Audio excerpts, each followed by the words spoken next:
I mean, if you guys want to, I'll boot it up. Yeah, we can jump in a match. Let's see if it's actually fun. If it sucks and like we're quiet and all that stuff, all right. I kind of imagine we're gonna get like smoked 5-0 and then whatever. Okay. But all right. Yeah, that's what I'm thinking too. Trying to figure out how I can do this here. Okay, I'm just gonna move everything to my other monitor. Yep. Over there.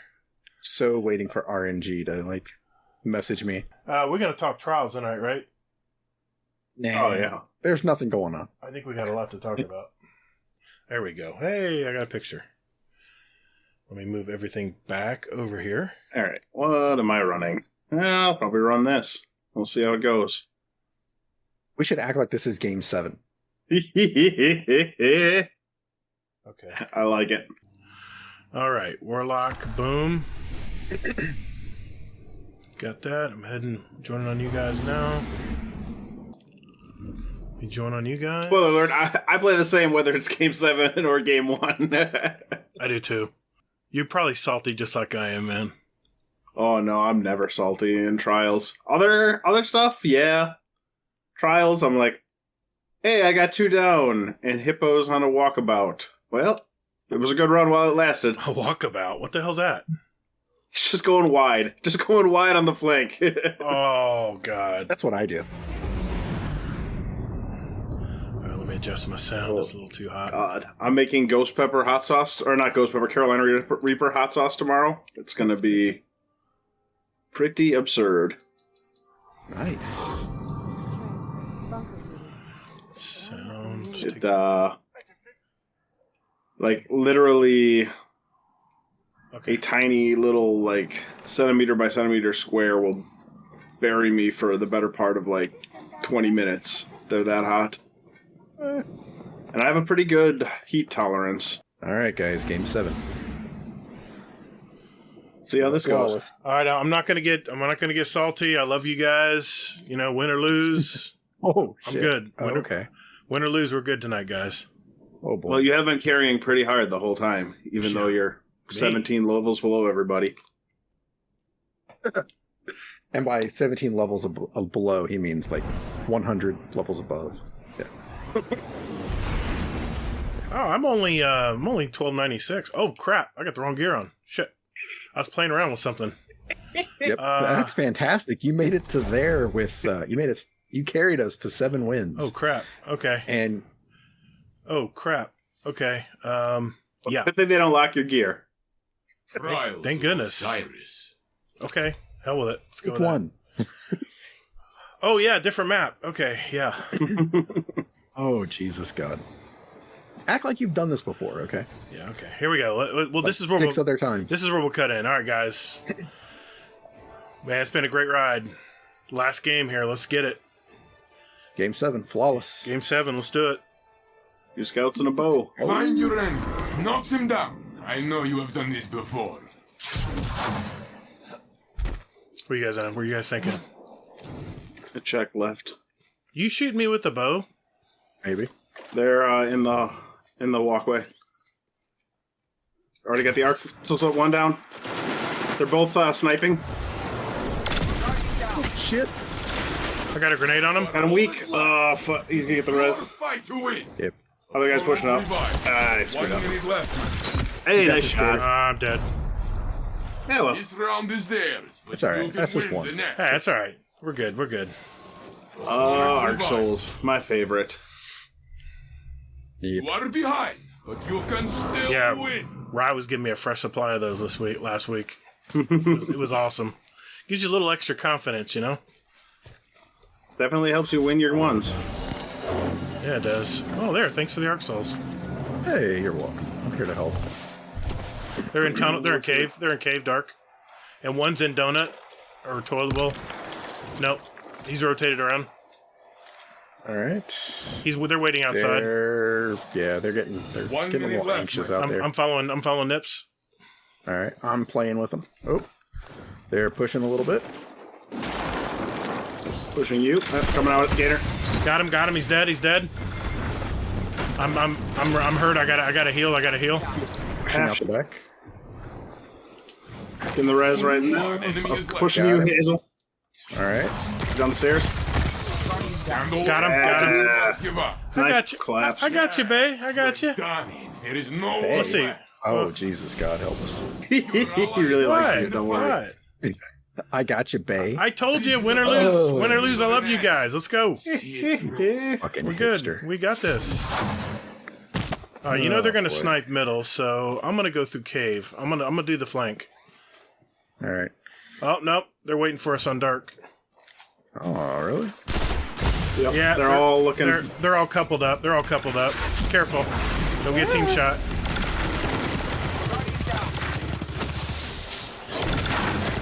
I screwed up. Your fight to win. Mistakes were 1 minute made. left, my friend. He's coming into the tunnel to get the res.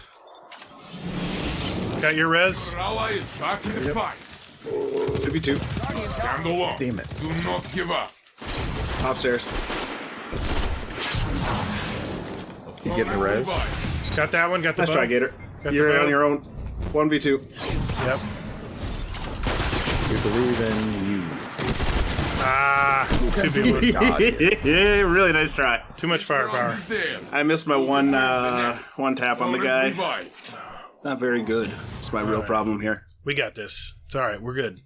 The other Two. team is They pulling ahead. got two. We got one. Time We to got get this. away. Yep. We got this. We got this. I'm switching over to sniper. I can't do it now. Well, you He's know we're coming in the out. middle of a fucking match. no. I'm switching to darkest before. I'm good. Heavy's up. They're tunnel. Well, two tunnel or donut. Maybe they're on heavy right now. You got it. Ward cliff. Got him. Backing up. Backing up. He's behind you. Oh, he got me with a bow around the corner? Yeah. Through a wall? Really? 1 minute They're left. on the. Oh, you got him. You got him. One left on me. Oh, nice try. Oh, good try. Good Opponent try. revived. This I'm dead round weight. is One in. out. 3-1. We're still alive. We're still alive. Opponent We got this. revived. We got This beer's gonna die pretty quickly with how quick these rounds are going. You are behind, but you can still Talk to Gator win. about that. We got He this. left his carry juice behind him, I guess. I'm out of crucible juice. Sorry, guys.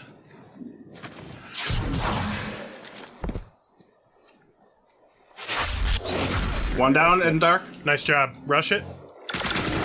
They got the. Oh, that's my grenade. That's my grenade. Oh, hell. I'm stung up. He's weak. Only one. I got a... Last one is no shields. You are all the Yeah. Your Nice work. fight to Nice win. work. Opponent Where's Hazel? Is revived. this Hazel? Do it again. No, that, yeah. yeah, that is Hazel. Okay. Boy, I Thanks hope a lot. they, Thanks a I lot. hope they think No, it's Hazel and no, not you. no. I was teabagging the other people. I wasn't teabagging Hazel. Nice, nice. Real smooth. I got a super. I'm going to use it. Now we're going to get. They have a super as well? destroyed. I'm going to go to Just as B. a heads up. I'll use it as a shutdown. I'm going to flank. Okay, they're probably All right. dark. Yep, they're waiting. They're waiting. Yep, there's one waiting outside B flag.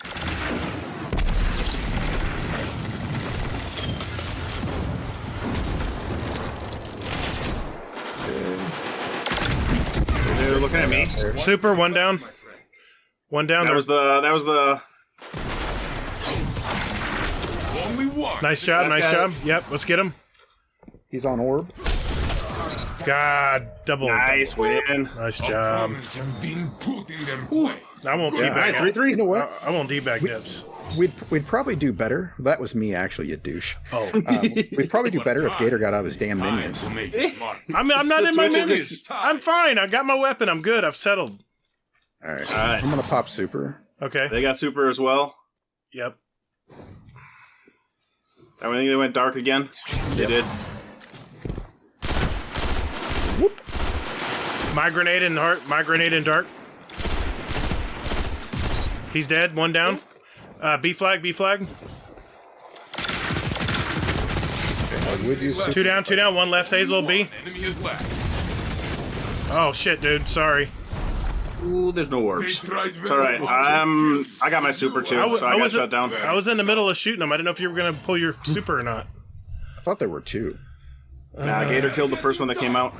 Ah. Let's go. Let's go. 4-3 us. This Amateur is it. bullshit. This is it.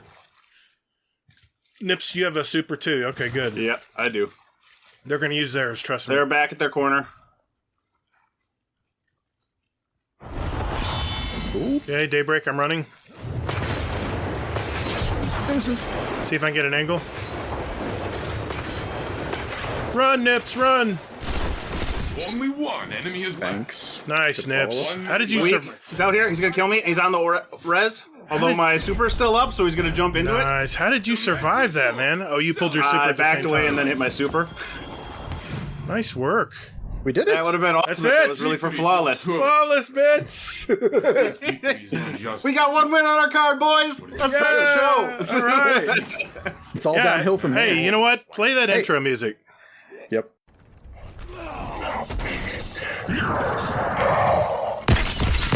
Guardian down.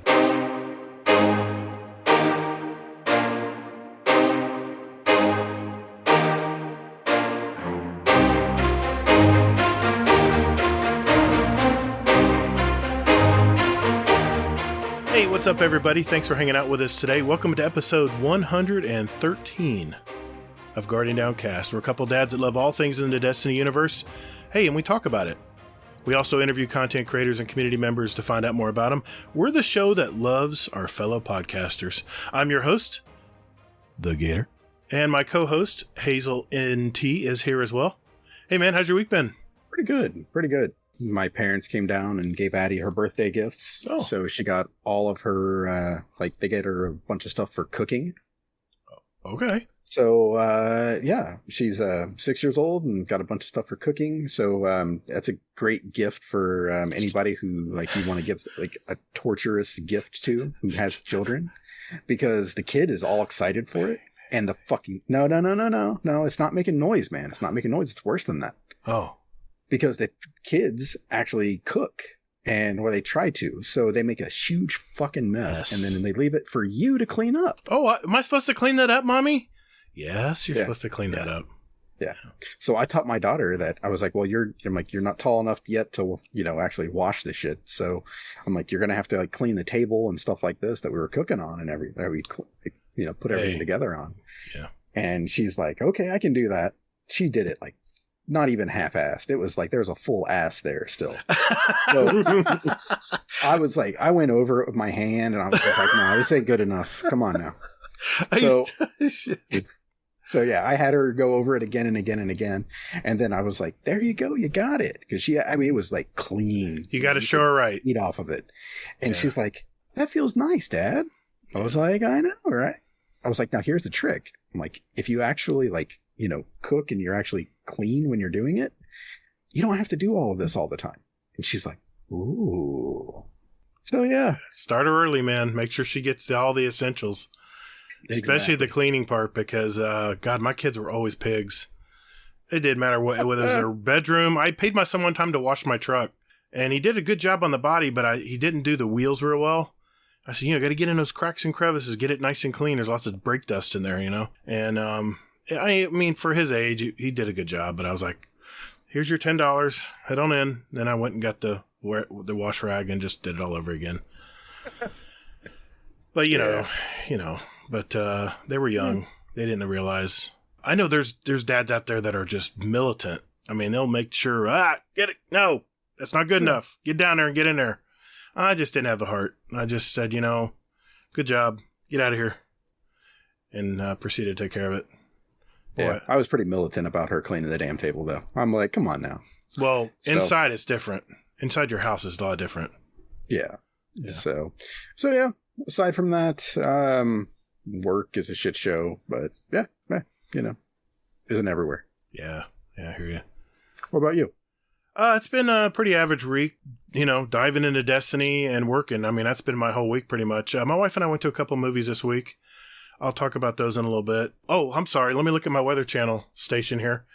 Elmer Fudd, it's 75 and rainy. A little bit of sprinkle tonight. Just want to let you know. I've gotten 0.08 of an inch so far since 8 o'clock tonight. Overall, overcast skies. It's been an average week. What can I say? It's Destiny, man. I'm just diving into Destiny. The stories are awesome.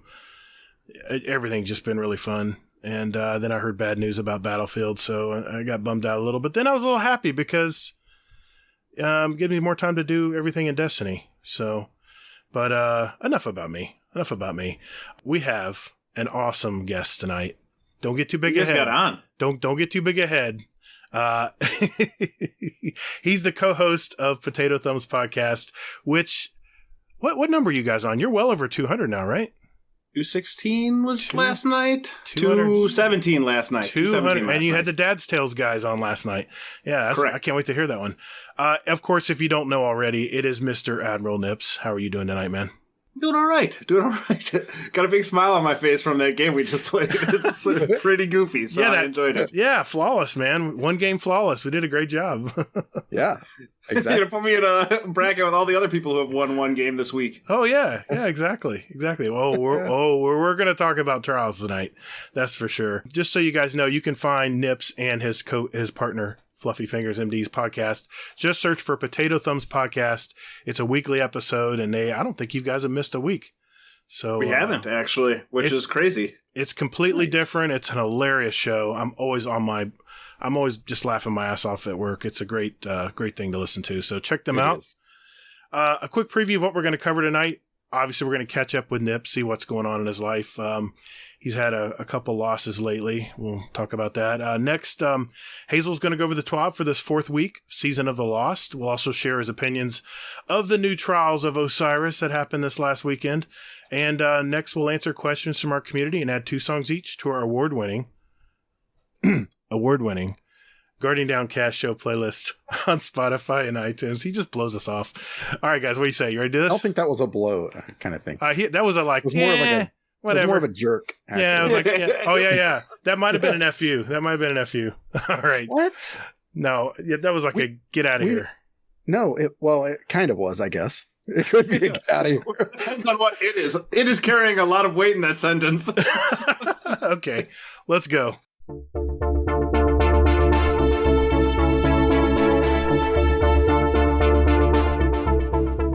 Hey, thanks for listening to Guardian Downcast. You can find us on Twitter at Guardian_D_cast. Or, you can find us on Instagram at Guardian_Down_cast and see what pics our weekly guests want to share with you.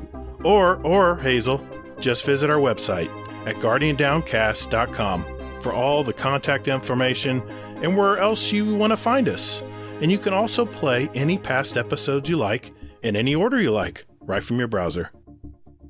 Don't you or me, man. Anyway, so hey, Guardians, check us out, and later, Guardians. Toddles. Hey, that's my line, man.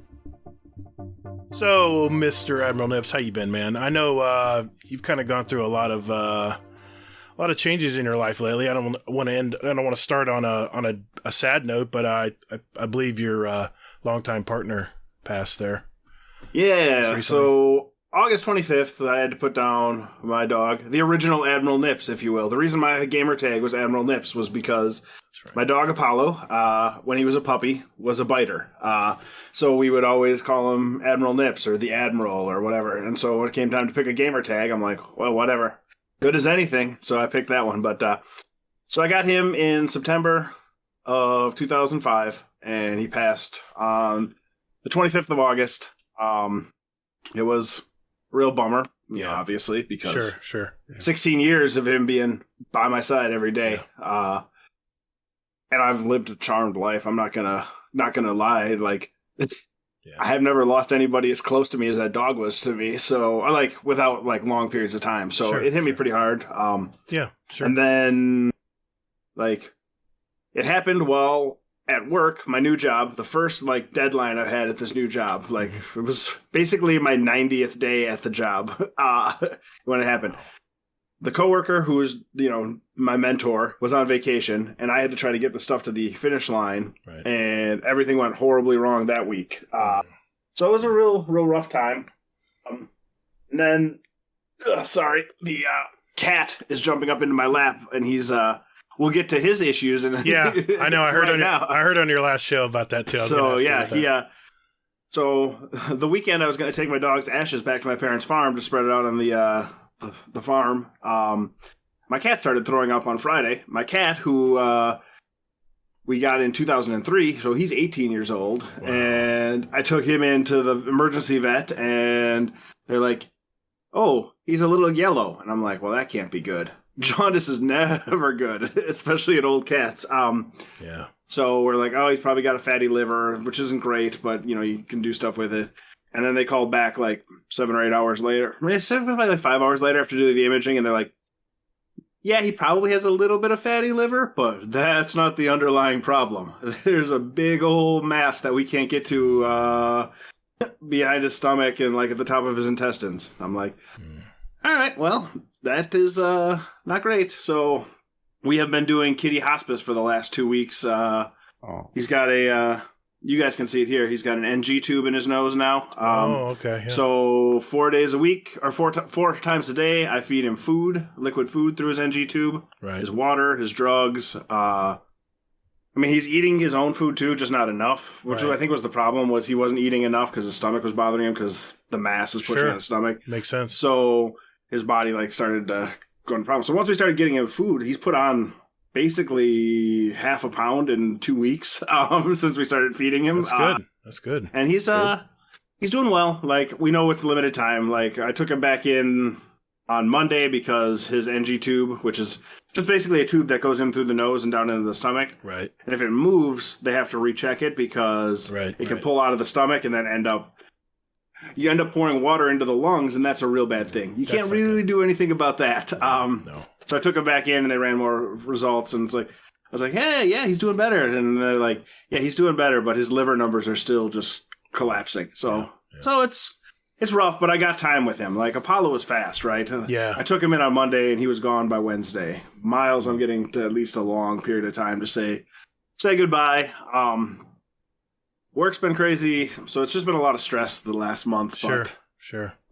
The best part about it is I found that I really am lucky to have so many good friends in the community. Like, people that I don't even talk to that much, but like, we played games together for periods of time. Well, they'll hit me up and they've been looking out for me. And obviously the people who are there playing games with me all the time have been there. And it's been really great how everybody's been as kind as they have. So while it sucks, it's good to know that you've made real friendships in this world of video games.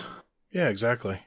Yeah, I can. I had one of my best dogs I've ever had was a all black with yellow eyes, full size male greyhound. We called him Stormy. His name was Sendal Storm. Was his racing name, and I brought him in because he was yelping. And this dog's 8 years old. It's in its prime. And we brought it in there, and the doc says, let me just do a quick x-ray just in case. So we thought his shoulder, like he had pulled something. That day, I mean, she got back to me right away and says, I got to show you something. It looked like literally the cancer had bitten out of his shoulder, all the bone, like a literal bite mark, like something had just bitten off all the bone. And, yeah, we had to put him down. They asked me if I wanted to put him down right there. I'm like, hell no, I don't want to put him down right now. And we brought him home and let the kids play with him. And a week later, we had to put him down. He was in so much pain. So we need, at least you have time. It's different when you have time to kind of make your peace with him. 18 years is a long time, man. Yeah, and so it was fast. It was weird.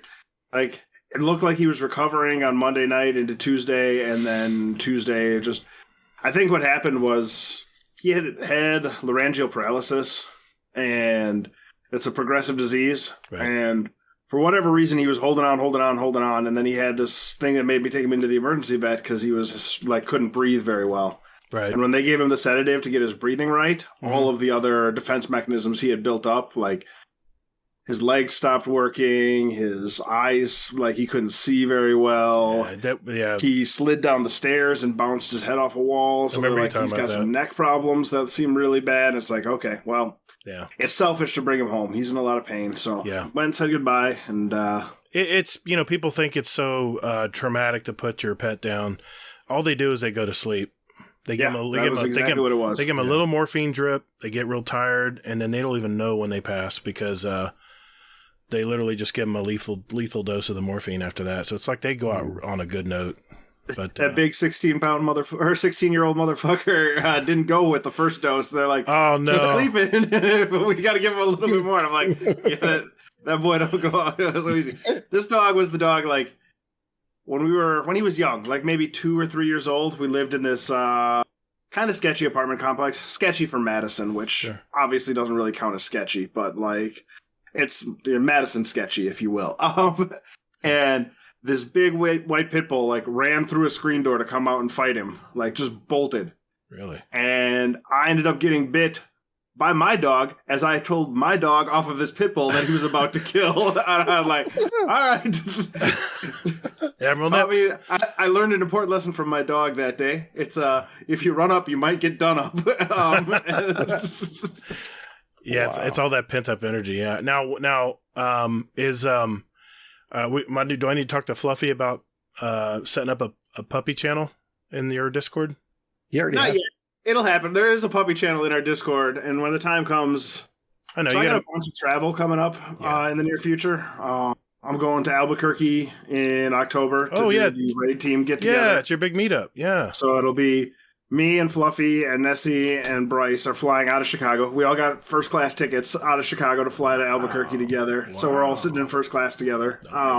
Nice. And then we got that in Albuquerque. And then for the job, I'm headed to Germany at the beginning of the new year. So really, what are you going to 2 weeks? What are you going to be doing in Germany? Wow. We're bringing a new lab up, and that's the project I'm working on. And so they want technical support there. So 2 weeks there, and then you're back home. Then I'm back home. So okay, good. Maybe middle of January we'll start looking again. I think that'll be. That'll probably be the thing that'll give me enough time to get the dog like trained and stuff like that, because I turn 40 next summer, and my hope is that I will feel comfortable enough traveling that I can go to London and spend my 40th birthday in London doing my London stuff. That'd be awesome. Yeah, be in the 40 club. Nice. Hazel not there yet. Hazel knows. Still got a little bit of time. Yeah, Hazel's seen that already. Sorry to throw you under the bus, buddy. Yeah, by a couple months. Yeah. Yeah. Not like a couple decades like you. Got him. I can't come back from that. All right. Yeah.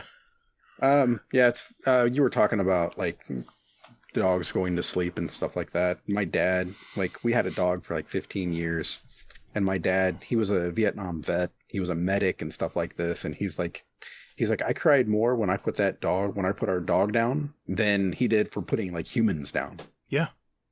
Well, you know what? And I'm like, yeah, just, I mean, they just have that, like, it's a part of your life. Like, it's family. Now we're 3 weeks out, and most of the time it's okay. Like, I've gotten there. The things that get me are, when we get done recording the podcast and I push my chair back, he always used to lay right here, so I have to like step over him to get out. So I catch that. Right. When I pull into the garage and I don't see his ears hanging out, basically he'd sit in the kitchen and look out the window at the garage. So those are like the 2 times that still kind of get me. Right. Yeah.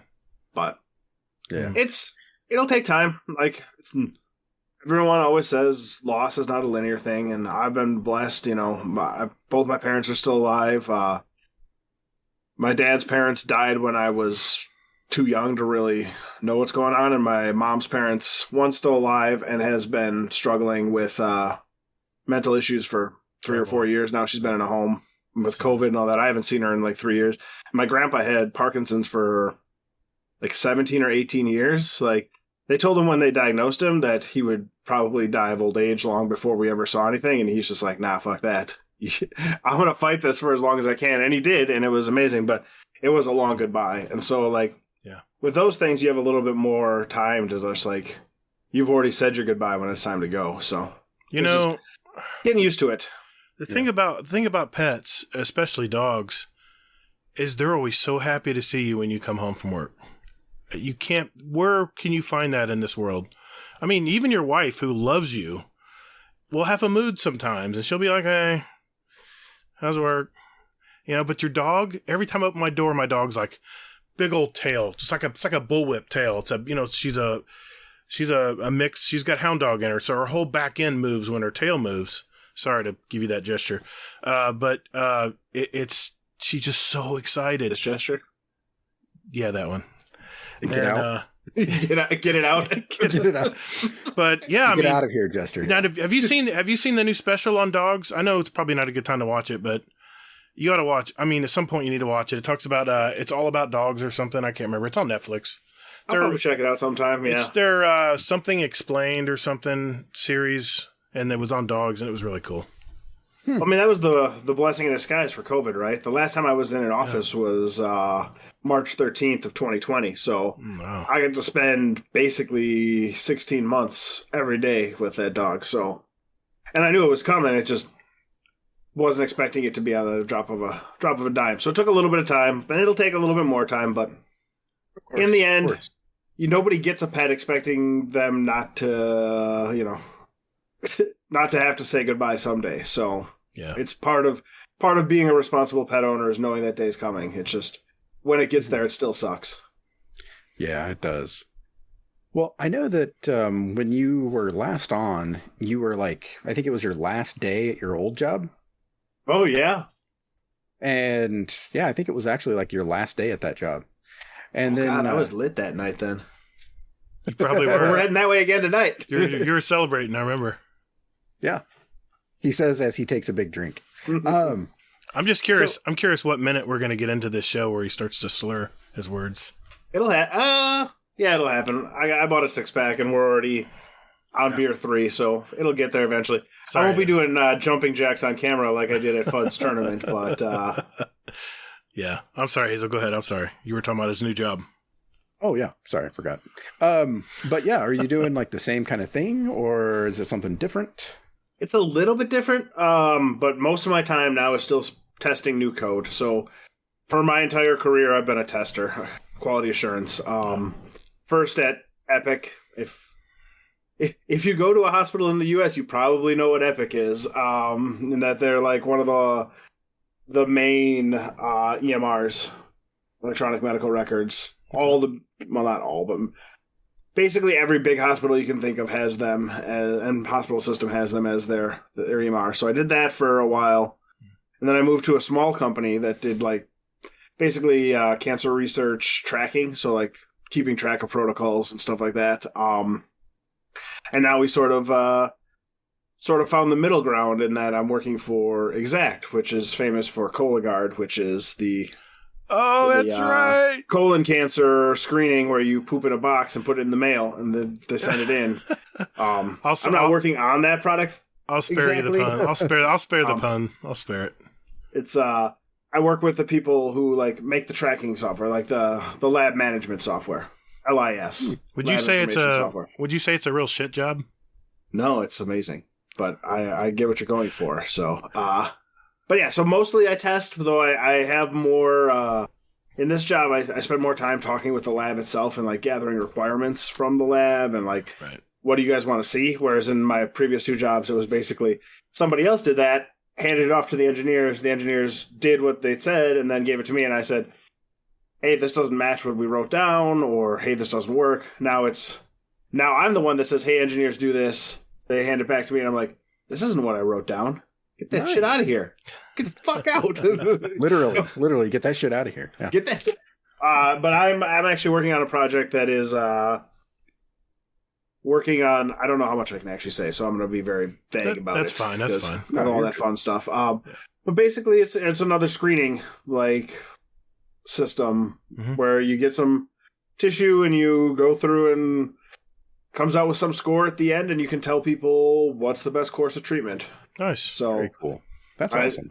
That definitely feels like you're part of a team that makes a difference. You're not the one necessarily making a difference, but you're giving the people who can do that work the support and the tools they need to do their job efficiently, quickly, and accurately, which is kind of fun because not all software, one of my coworkers from my old job went to do testing for an adult website now. So she does testing on adult websites to make sure that their code works. So again, getting paid, doing a job that needs to be done, little bit less of a feeling of accomplishment at the end of the day, I would imagine. She's not saving lives. Yeah. I'd say the opposite, actually. Sorry. Oh my god. Low hanging fruit. I know. I don't go as low as Gator with the shit job thing. Yeah, but, well, I apologize. It's fair. yeah. I told you I was going to Get that spare. shit out of here. I told you I was Get going to. shit out of here. I says I'm gonna spare you the common shit, but then I ended up doing it anyways. Anyway, But yeah, so it's a really fun job, and it's a great company. I mean, I think sometime in October they're going to start bringing people back to the office for my area, but they basically just sent out a survey that said, "Hey, do you want to work in the office most of the time, some of the time, barely at all?" And I'm like, I'm all for barely at all. So basically, I'm gonna have to go in once a week. There's like the hotel setup, basically. So there's an open cube. You just plug your laptop in, you work there, and then you wipe it down at the end of the day, and you come back a week later. So that way they know They're still very flexible you're about still it. working for them. Oh yeah, I remember that guy. Yeah, he works for us. Yeah. Well, hey, let's switch over to what we've been watching because I know it's been a while. Just by the way, is this your 5th visit with us? They're trying to remember. it's hard. I'm never gonna know because you guys join us enough too. So I know. there have been so many conversations. It's your 4th or 5th guest spot, I think, over the years. I feel like I made one visit, like just part of a group, and That's I right. think this is my 4th like solo one. Oh yeah, that was I that was a speedrun mess up episode. yeah. Oh boy, I miss those days sometimes, and No, sometimes I don't. Sometimes you don't. Yeah, but I mean, it's been a while since we've talked with you. I have a couple things I wanted to mention, but what's on the entertainment agenda lately? Anything new that we want to tell our listeners about? Or I'm Or rewatching Luther. If you have never seen Luther, Yeah. you should watch Luther. British show, That British show TV is awesome. Yep. Yeah. Idris Elba plays a detective who walks the line between good and bad. Right. But yeah, I'm not really in terms of like new TV. I haven't really watched anything. Wait until December. That's the important TV time for this year. Yeah, and I think the first episode of 60 Minutes just came out last week, so I think the fall schedule's just starting to creep in. The Voice is coming around next week. America's... Oh, you're talking about network television. I haven't watched a network TV show is there any other one? 20 years. You streaming service people. No, I'm waiting gonna for The Witcher to come out. Yeah. Season I 2 was of The wondering what Witcher. you were talking about. I was going to ask. Yeah. Yeah, is that on CBS or ABC? Right. The CW? Is the CW still around? If The Witcher's on What's on the CW, CW if schedule this? if The Witcher is on CW, we're gonna have problems. Oh, but yeah, Oh, I've really just been watching a lot of Ultra. I finally watched all of Schitt's Creek that's over the good. last month. That's That good. was really enjoyable. Yeah, the TV watching has gone up quite a bit since I started dating my girlfriend, which is How's that going to going? be like 10 months in about 2 weeks. So. 10 months, and Nice. you're going on a hot date tomorrow. You said, right? A date, Oh, shit. dinner with friends, Was she not dinner supposed to be? alone. All right. I'm going to sit at home and I'll go the girls in the Victoria's Secrets catalog. Sears catalog. Oh, Now, would no. you unhook this already? I don't deserve this kind of shabby treatment. That's an old Simpsons bit when Mo gets hooked up to a lie detector. Yeah. Oh, hopefully I didn't. Well, by the time you go on a date, it'll be past the time you go on a date, so it won't matter. Yeah, we're gonna go. I donated some money to Gilda's Club because one of my coworkers had like a horrific, super aggressive nasal cancer, Ooh. which is super rare, and like he fought back. So he's like, we actually switched jobs and work on the same team at my new job too. So we Really? worked together for like 5 years, and then when I announced I was leaving, he called me up that night and said, "Hey, I'm interviewing with your new boss literally tomorrow. Can you give me any hint?" So we're literally on the same project. We're going to Germany together in January. That's awesome.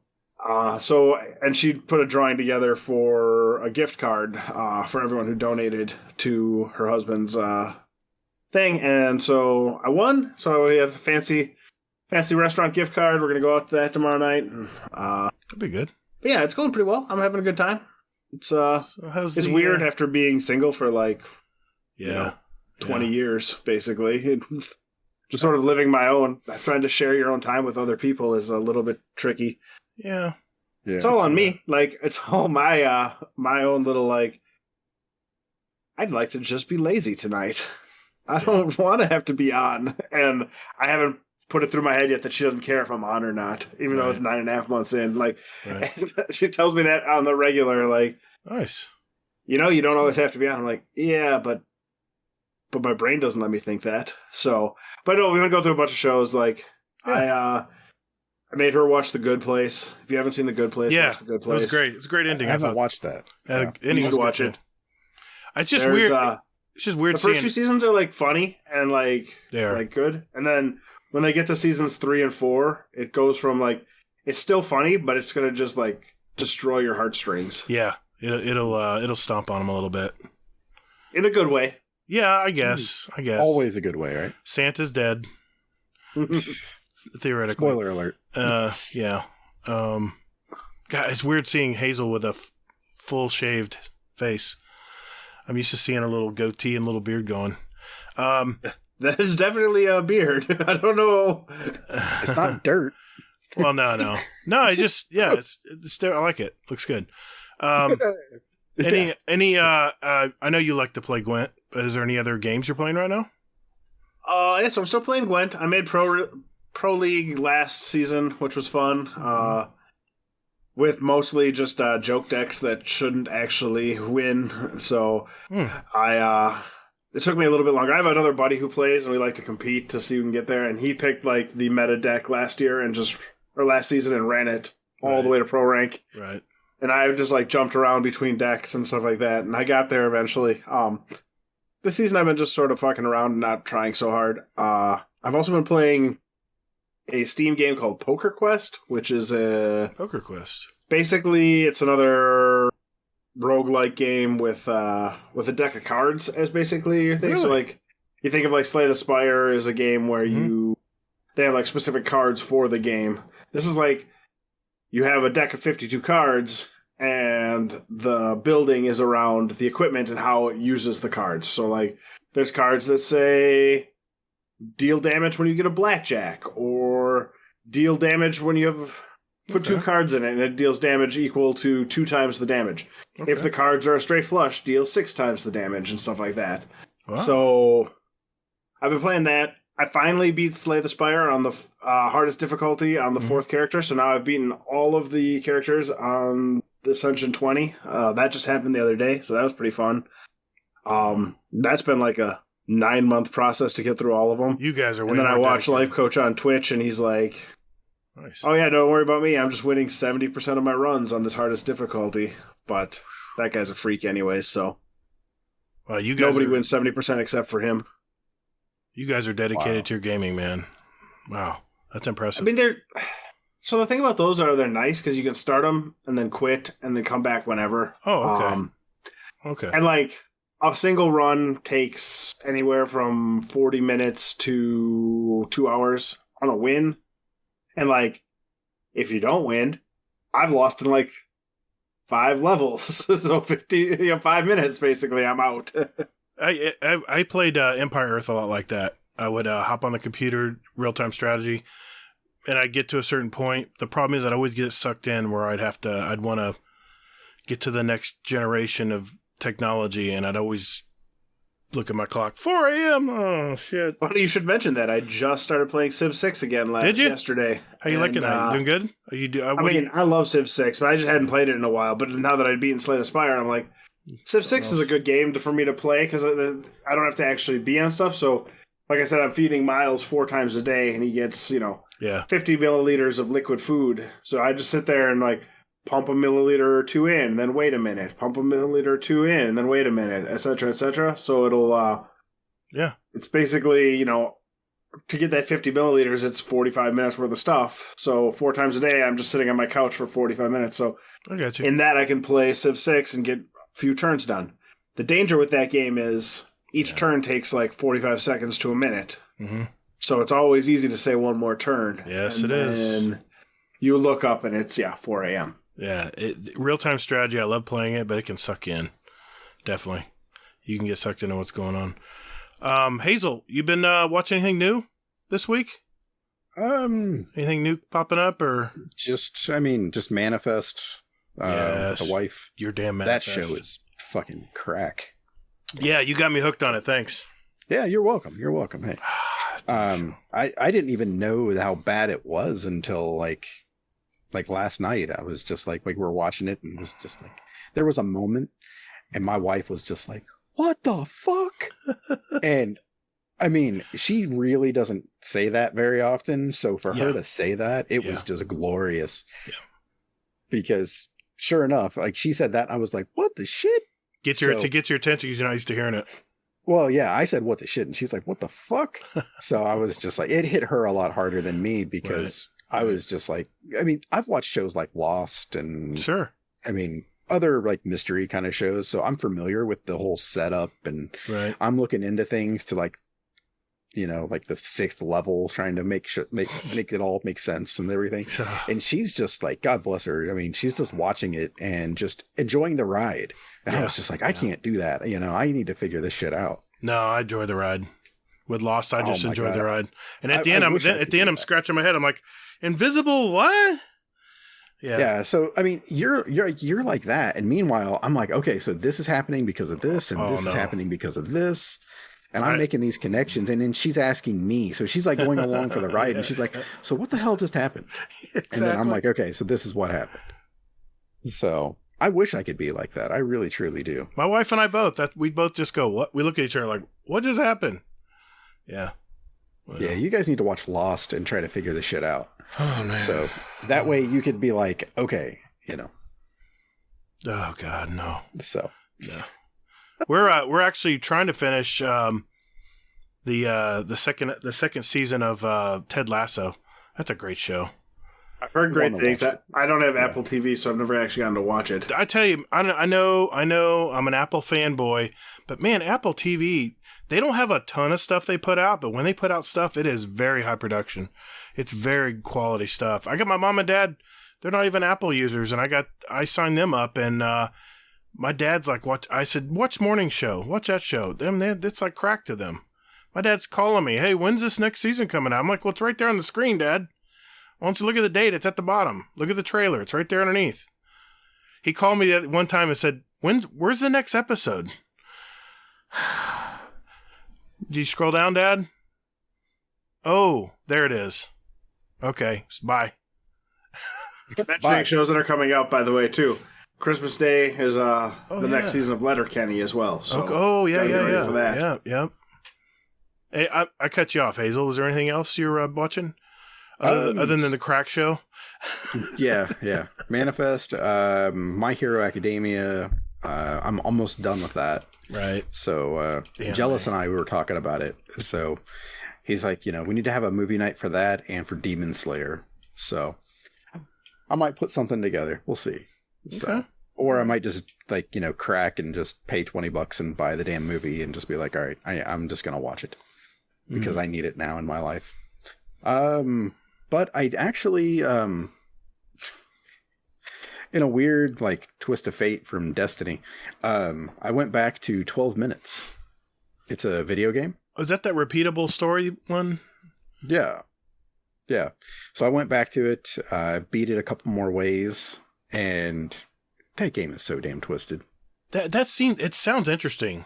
I remember seeing the previews on that game. Yeah, it was super good though. I mean, it's Daisy Ridley and James McAvoy and Willem Dafoe have characters in it. So right, but yeah, I went back to that because it's like been trending again. So I was just like, all right, I'll dive back in, and because I beat it like 3 different ways, and then I was like, all right, I beat it a couple more ways. And this is so much fun. See, I could see why that appeals to you because you like solving puzzles. I'm more like entertain me. Let's see some high production. I want to see some really good effects, and of course story. I'm a little more, high maintenance, I guess. Yeah. But I'm looking for. I also started playing Last Stop.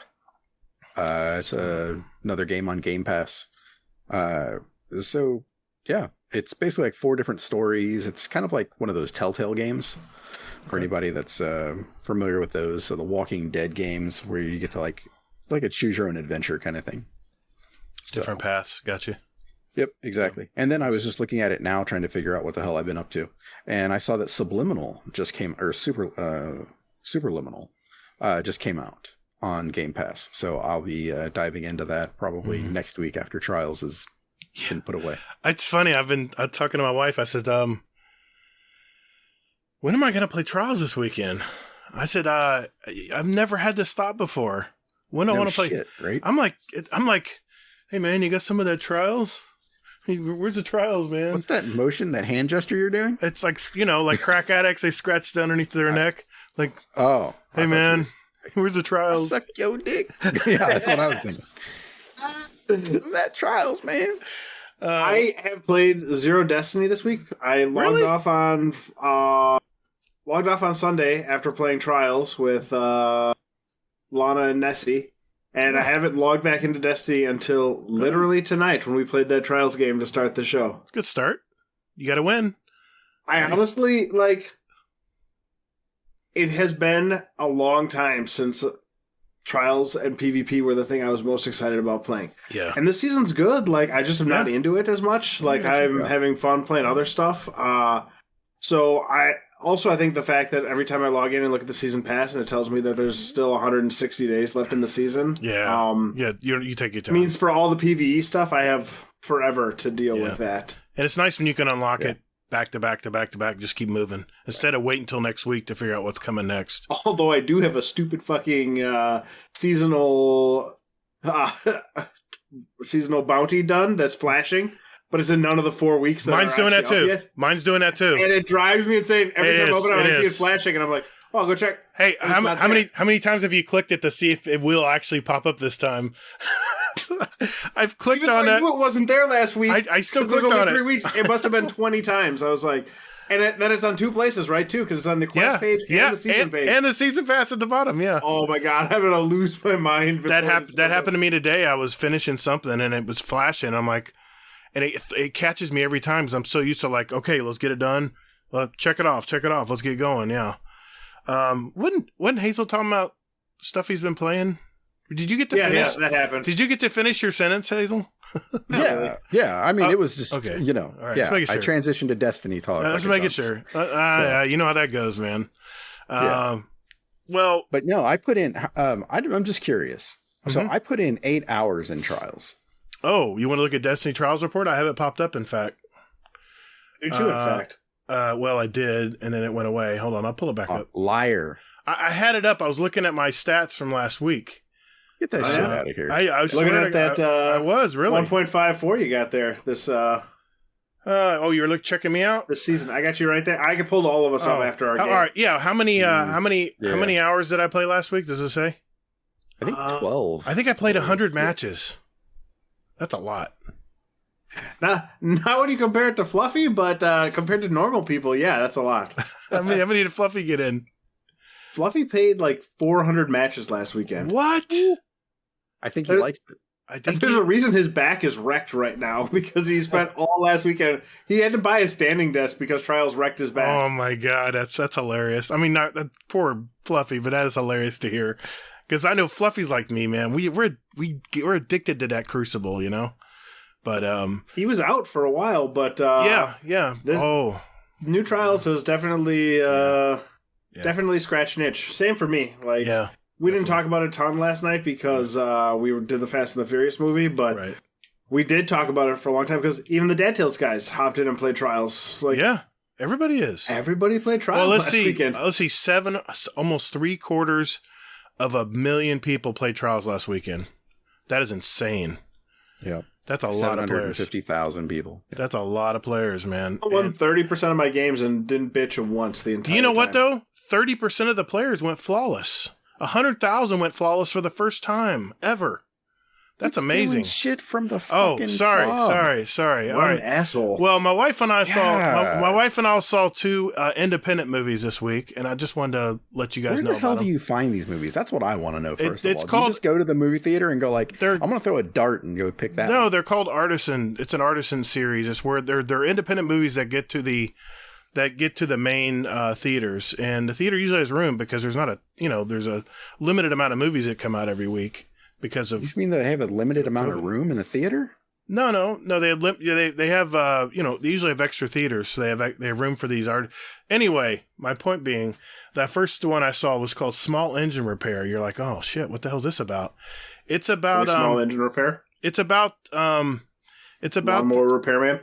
No, it's about these New Englanders who I already don't like it. These three guys are lifelong friends ever since they were kids, and the twist is they fix small engines. Well, no, what it is the main character, which is the dad of the daughter. There's a daughter that gets that basically these three guys. The mother was an F up, and she was an alcoholic and ran off, abandoned. So these three friends actually became three dads for this girl. It was really sweet. And then isn't that a Steve Gutenberg movie from the 80s? No, it's not Three Dads. This is not Three Dads. This is like the trilogy. That's you guys are killing me. You guys are killing me. Sorry, I'm a horrible guest. That's all right. Never invite me. It's all right. All right. But anyway, it was the ending was pretty intense. So if you see Small Engine Repair, which will probably be on Netflix soon, I'm sure, it's worth a watch. I thought it was pretty good. It's about three dads who basically have revenge on someone for hurting their cooperative daughter, and it gets really crazy intense at the end. So the other one I saw was called The Card Counter. It was actually produced by Martin Scorsese, and Star Wars. Oscar Isaac, played Poe in Star Wars. He was the main character, and he actually went to jail for being involved with Abu Dhabi, and he learned when he was in prison in Leavenworth for 7 years, he learned to count cards in prison. And it just talks about him getting released from prison and adapting to life after being there for 7 years. And he goes on the pro poker circuit. And it's all about card playing. But man, is it twisted. It's got a lot of dark stuff in there. And there's other elements that come into. Tiffany Haddish is in it. You mentioned Willem Dafoe. He's in it. Ty Sheridan is a key character in it. And but I'll be honest, I didn't like this movie. It wasn't that good. The story. You ever watch a movie where the story just kind of meanders just the littlest bit, and you're just waiting. You haven't left the theater because you're just waiting for it to ramp up into something great. It really never did. So I believe that was the Mercury season of Destiny. Okay. C minus on Small Engine Repair. It was an average movie. I'll give it a D. Card counting was the D, right? You told us to watch yes. Small Engine Repair. Small Engine Repair was good. The Card Counter, I give it a D. I don't know if you'd want to watch it. You might be frustrated by the end of it. That's it. I mean, I've been watching all my normal shows, The Hustler and America's Got Talent finished this. The season finale just wrapped up. There was a really good magician who won, and he would incorporate his family story into the act. It was really good. You can go on YouTube. I'm sure it's got his final act, but it was all really good. Other than that, I won't bore everybody with all the shows I've been watching, but I watch quite a bit of TV, but it's been all about that Destiny, man. It's all about that Destiny right now. So yeah. I don't even love Destiny right now. I just love one specific part of Destiny now. Yeah, I get it. I get it, Nips. I'm actually super excited. Next weekend, I got people coming into town for the beer fest. Oh, one that's of them right. being Barat. That's right. So I'm gonna have Val just sit on my PC and play because he's too lazy to actually bring his own system.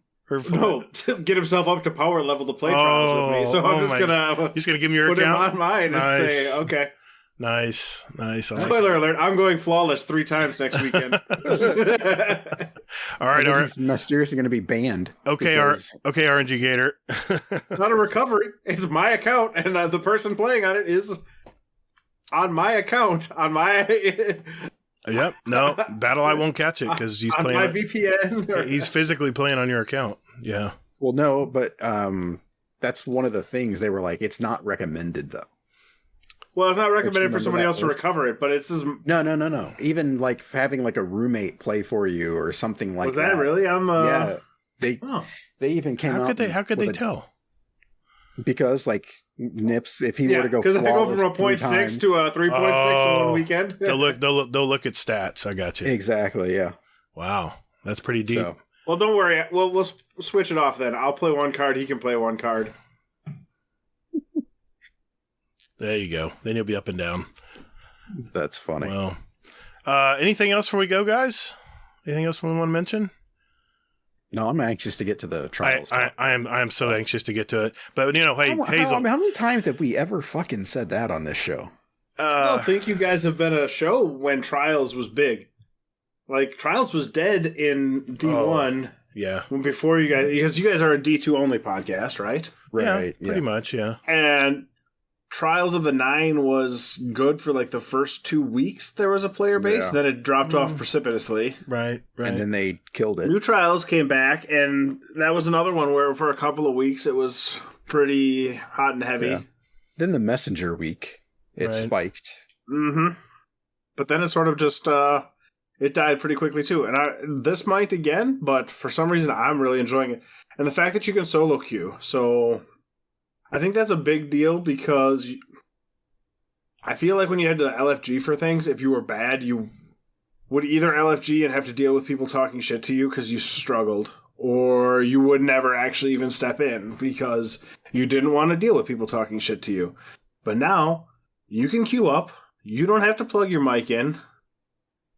If you're just there for the bounties, I think of Jay and Gambit, where he just shows up for the bounties. He doesn't care about winning or losing. He just runs around doing his bounty stuff.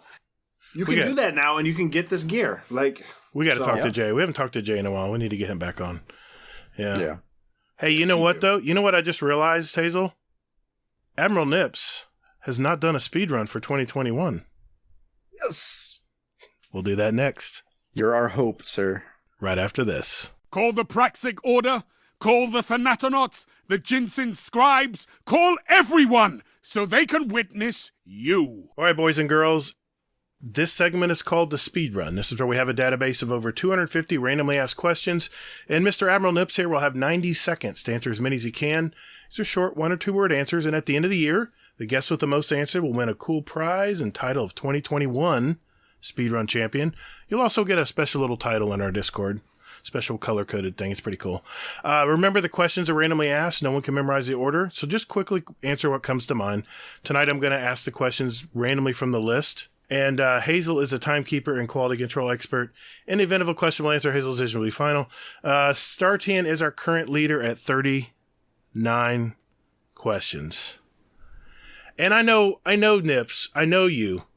It's between you and Fluffy. I just know this. That's all that matters, right?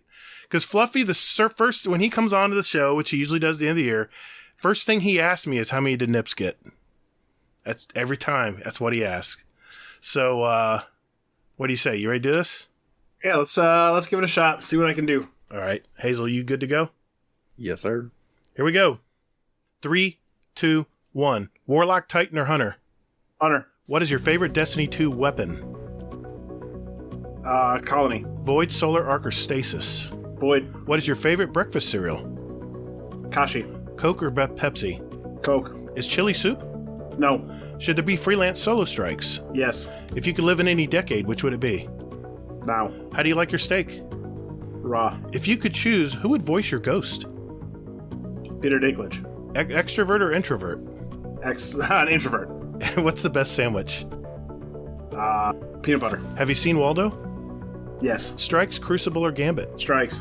What's your favorite Destiny planet? Mars. Tupac or Biggie? Tupac. Candy bars or chocolate bars? Candy. Can you solve a Rubik's Cube? No. Favorite smell? Not gonna answer. Pass. Least favorite smell? Gator's mom. Have you ever asked anyone for their autograph? No. Favorite color? Blue. What number am I thinking of? 7. Rock, paper, or scissors? Rock. Have you ever been in a band? No. Horror movies, yes or no? No. What's your motto? Would you like to know to apologize? Apple or cherry pie? Apple. Simpsons or South Park? Simpsons. Is white chocolate actually chocolate? No. What color is your toothbrush? Blue. Is Telesta the besto? No. Grenades or melees? Grenade. Cave or treehouse? Treehouse. Mario or Sonic? Mario. Taken King or Forsaken? Taken King. Limeade or lemonade? Lemonade. Boxers, briefs, or thong? Boxers. Carpet or tile? And tile. Dude, are you serious? I had a couple that I screwed up on. Shit. Are you? No way. No way. Are you? Hazel, are you serious? That was 90 seconds? That was 90 It was seconds. 90 seconds. I had a couple that I paused on. Mother of He God. did. He had a couple that he paused on. Dude, I think I know what his number is. Yeah. Same here. What is it, Hazel? What'd he get? 39. 39! 39! I never knew this day would come. I was just so down. I was like, yeah, don't worry about it. Hey, first thing Nip says tonight, you didn't hear it on the show, but he goes, well, what am I trying to beat? I said, don't worry about it. I said, just have fun. 39! Yeah, he's like, woo. 39. The gauntlet has been laid for Fluffy. Wow. Fluffy. Didn't he already go this year? No. He is Oh, not. that sucks. You guys have He'll not been beat it. on. Knowing Fluffy, he is just competitive enough to beat that. Oh my God, I'm going to have to read so fast. All right. I'll try my best. We hit a good run there after the least favorite smell. Well, we started flying after that. Well, when you got hung fucking up, colony. when you got hung up on the I was most, laughing about that. when you got hung up on your favorite Destiny 2 weapon, I was like, oh, this isn't going to go good. No. Yeah. And then you just freaking hit the accelerator, dude. Wow. Yep. And he paused still after that. He too, so, yeah. did. I did. I was job. like, damn, he could have gotten like 2-3 more. You could. I could have. But that was I'm still a professional choke artist when it comes to. I do just enough to get into the running, but I can't act. Oh, no. You're tied. By the way, the reason we won that game today, in the first game we did here, because it was actually game 1. Because Yeah. if it was game 7 and that game was the Oh. same team we were playing, I would have missed all my shots and choked so hard. I probably would have too. I mean, it's like bowling 300 games. I've bowled 300 games. You know how many 299s I threw before I actually threw my first 300? You get to that point where the adrenaline just overcomes your brain. And until you get there enough times where your brain says, oh yeah, I've been here before. It's the same thing, man. It's the same thing. You Dude. say 300, in my mind, I'm translating it to my bowling skills and being like, oh yeah, those 170 games. Those are real good games. You know what? I tell everyone this, whether it's getting better at Crucible or bowling or anything you're doing, eventually your brain gets acclimated to where as you rise and get better and better, your brain acclimates to it and you don't get so nervous. Today I was playing comp and I was like, okay, it's 2v1. And I said, okay. I just went through my mind. I says, okay, let's separate the players out. Let's see if they'll be stupid enough to run at me one at a time. And I didn't win the 2v1, but I came damn close. My fusion rifle crapped out on me. I didn't hit all the bolts on them.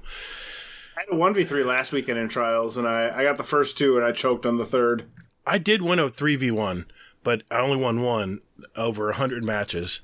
And I was lit after that. I was so wired after that game. Just like I am now. Nip's got 39. Holy shit. Wow. I'm so happy for you, man. This is so awesome. That was fun. I always uh, enjoy it. For 90 seconds every year is just not enough time to have fun with that. well, let me ask you this. Do you want a muscle shirt or do you want a t-shirt? Just ask you ahead of time. I think he wants If a you dashiki, send me a right? muscle shirt, I will use it as a dust You rag. know what's funny? Fluffy posted on Twitter today. He actually posted his muscle shirt because he won him and Xanderfan 711. They actually tied last year, and I gave them both a muscle shirt. That's what they wanted, a black muscle shirt with gold writing. One of them's silver and one's gold, and they were supposed to wear them together and take a picture of them together. But I guess Zan's job's kind of different, and his life's different now. I don't know if they're still going to meet up or not. But Fluffy pulled the rug right out and took a picture of his, and I think his wife took it for him. And he said, in honor of AdmiralNips. So he wore the, I think he was taunting you, man. He was. But Boy. he actually sent me a text to make sure I was going to be on the show tonight, just to make sure, so that before he posted it up there. Well, joke's on him. Hey, listeners, I got a question for you. Man, that was fun. Do you guys have a great speedrun question for next year's speedrun? If that's a yes, join our Discord.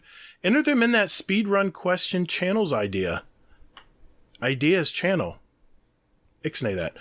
And we'll add them to next year's speedrun. Just remember, they need to be yes or no, 1 or 2 word answers, either or questions, or what's your favorite will also work as well. And at the end of the year, we're going to have 2 drawings for a $25 gift card of your choice, and you can enter up to 5 questions to go into the drawing. So, hey, good luck with that. We hope you give us some really good and juicy speedrun questions for 2022. Can't wait. All right. That means it's that time of night, guys. It's time for This Week at Bungie.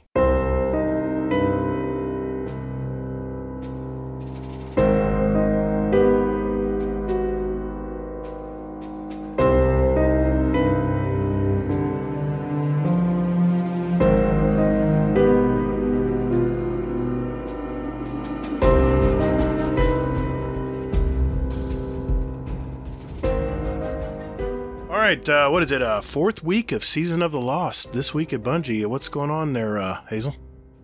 I can already tell that shit's going to get really old in 160 days left of this season. Still going to do it every week. Okay, so this week at Bungie, they released a new exotic, Agger's Scepter. Not Ager's Scepter Gator, but it's Agger. Yeah, Agger, I know. Yeah, because I said it, yeah. So, that's what I'm here for, to carry you, like in Trials. Oh, right. So, yes. So, Agger's Scepter, it's a new exotic. It's a new freeze ray. It's a trace rifle. And, yeah, it's a thing.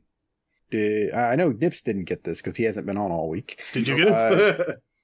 Did you? Yeah, I finished. I did.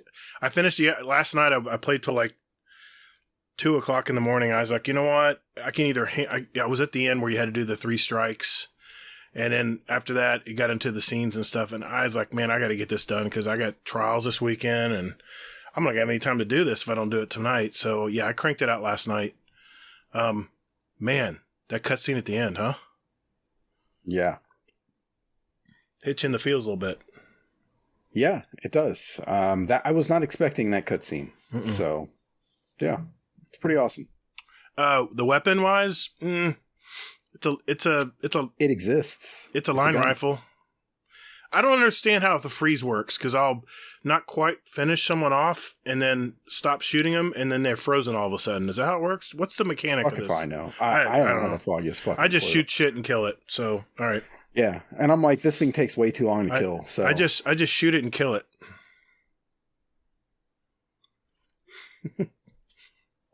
Insert the crickets there, I guess. All right, go ahead. I was trying to do the gesture and it didn't work. You know what? This title is going to be called? It's going to be called The Gesture. All right. I like to get out of it and get it out of here. Get out of here. All right. All right. So they also went ahead and released a sort of roadmap for the season, and what to expect. So pretty much, don't blink or you'll miss it. Pretty much what they're getting is everything that you have right now for Season of the Lost.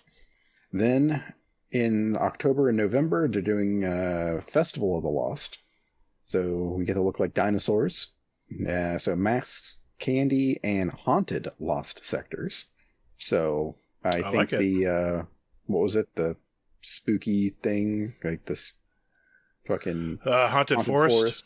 Yeah, that shit's no more. Good, because I was getting tired of doing the haunted forest. It was getting old. I'm really good at farming lost sectors, though. Perfect. Oh, Jesus Christ. Yeah, we're aware. And then Season of the Lost updates, Grandmaster Nightfalls in October and November sometime. And then Astral Alignment and Shattered Realm difficulty options. So, good stuff there. Then, December and February, Bungie's 30th anniversary event. The new dungeon, Gallahorn Exotic Quest. I wonder if it's going to be the same quest that it was to get the Iron Gallahorn from D1. I don't know. It was a good quest. Yeah, and it was on Cosmodrome. They could recycle it. It was on the last part was on the. No, you had was in the one map, the one PvP map. You had to go and fight hordes and stuff. Yeah, like but that. the very last one was on the Cosmodrome. You had to protect the table, remember? Yeah, All exactly. Yeah. Yep. And then new 6-player offensive, iconic weapons from Bungie's past. That I can't wait for. I'm looking forward to that. See what they What are bring the back. odds we get the hand cannon or the pistol from Halo? Just bring back the Petroleum FR3 fusion rifle. Because it's sunset. Christ, man. It's sunset. I want it back for Trials. That was super iconic. I don't care. Most iconic, if you will. Bring it back. I want the Petroleum back. Bungie, I want the Petroleum back. Give me the Petroleum. Yeah. Anyway, seasonal events are going to be Moments of Triumph and The Dawning. Okay. And that's pretty much it. And hopefully they'll do something. Season of the Redacted begins February 22nd, 2022, the same time the Witch Queen comes out. Imagine that. Well, I kind of assume that. Yeah, pretty much. But I hope they do something different for the Dawning this year. We'll see. I always like I'm it. hoping it's Sparrow Racing because that would be awesome. now that Luke Smith's ass is out of the picture, you know, we've got fanboys, you know, Joe and the other guy. So I mean, Luke still has to say hi, yes or no. Nah, I don't think he cares anymore. I think Luke's just a figurehead. I wonder where Luke and Jason Jones and all those fall in. I don't know. I don't care. Jason Jones just cashed a check? I don't know. Here's hoping. Yeah. All right. So after that, under the we're doing it kind of out of order, just because the main topic is something it's our main topic, in case we haven't talked about it enough already. But shit's broken. With this, the one thing that I noticed is that strike streaks will now work as intended. And so, yeah, that's with the new update that just happened this past week. Mm-hmm. And aside from that, on next Tuesday, they are doing an extended downtime. So we'll be in orbit, or actually kicked out of orbit for a while there. But aside from that, it should be up and ready for reset. I'll be at the dentist. Perfect. There we go. All right. There is some shit broken, but it's not important. Unless you get a horror's lease that's dropping at 0 power like Hades did. So. Yeah, I feel for that guy. I love that rifle too. Yeah. I told him, I was like, it's a shame that AFK forge farming still isn't available. Yeah, I saw that comment. Yep. Yeah, they'll probably give it a power. They'll probably, when they patch it, they'll probably give it some kind of power level. Yeah. They'll probably have to infuse it, but at least he'll have a power level. Has he tried to infuse it? Well, I have no idea. Okay. I'd leave it at 0. It's not like you're going to use the shit anyway. No. But movies, art, cat. I saw Did you find the cat? I found it. Little tiny kitty. Tiny baby kitten this time. Yes. Yeah, Mr. Monkey and I. He's like, "Did you see the cat?" I was like, "Shit." So, because if I find it and you don't, that'd be bad. Yes, exactly. All right, and then the main topic of the TWAB. It's kind of a light TWAB, but it's a spicy one nonetheless. So, with this, as Gatr so elegantly alluded to before, 750,000 players played Trials last weekend. And crazy. Yeah. And not only that, but 120,000 of those played it for the first time. That's crazy. And then another 470,000 hadn't played it recently. Mm-hmm. That was me. So just some quick math here for anybody that needed that. That's basically 590,000 people that played that are outside of the norm for this. They brought almost 600,000 people into the Trials. Yeah, so that means that their usual player base for Trials is roughly about maybe 150,000 people. Mm-hmm. It was terrible. That's why I quit playing. It's absurd that they killed it that much. Well, it didn't matter. They were all full of recovs and cheaters anyway, so it didn't matter. They all just played each other. Yeah. And then I played with Rye for Short today. Yeah. And he said that there were only 43 teams on Xbox like the week before the revamp. Oh, okay. That sounds right. And he's like, we've played the same teams over and over and over again. Yeah, poor Rye. He was in the trenches playing the old Trials. Every time I saw him go live to play Trials, I'm like, that poor guy. Yeah. Well, speaking of Rye for short, myself, him, and one of his buddies on Xbox, we all together went flawless last week. My first flawless since Trials of the Nine. And and I got to tell you, that was a pleasant game. I wasn't too salty, wasn't too bad at all. And no, I was actually pretty good. Here's the thing though. The communication was so messed up. I still could not talk with half of the Xbox players when I'm on PS5. His buddy couldn't hear me, but Rye could hear me, but his buddy couldn't. So what he did is we went on game. What did we go on game chat? No, we went on. Rye and I went on Discord. So I had an earbud in my right ear for Discord for us to talk, and then my left ear had the earbud for the game sound and the gun sounds and everything. His buddy was talking to him in another one of his earbuds, from Xbox Party. Jesus Christ!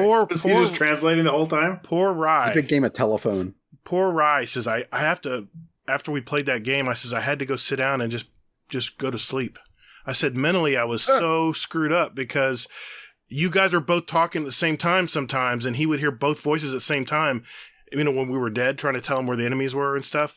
And I don't know how he did it, but good for him, man. We meshed very well. In fact, his buddy just joined our Discord, and hopefully we'll get to play again soon. I only watched your last game. I somehow managed to hop in there just as you guys were going for 7 and made jokes about him carrying you, but it was a really good game. You guys played really well together. We did, and it's the first time we've ever played together, by the way. So He was very gracious, and hopefully this old guy didn't irritate him too much. But yeah, thanks for watching that, Nips. I was just streaming it.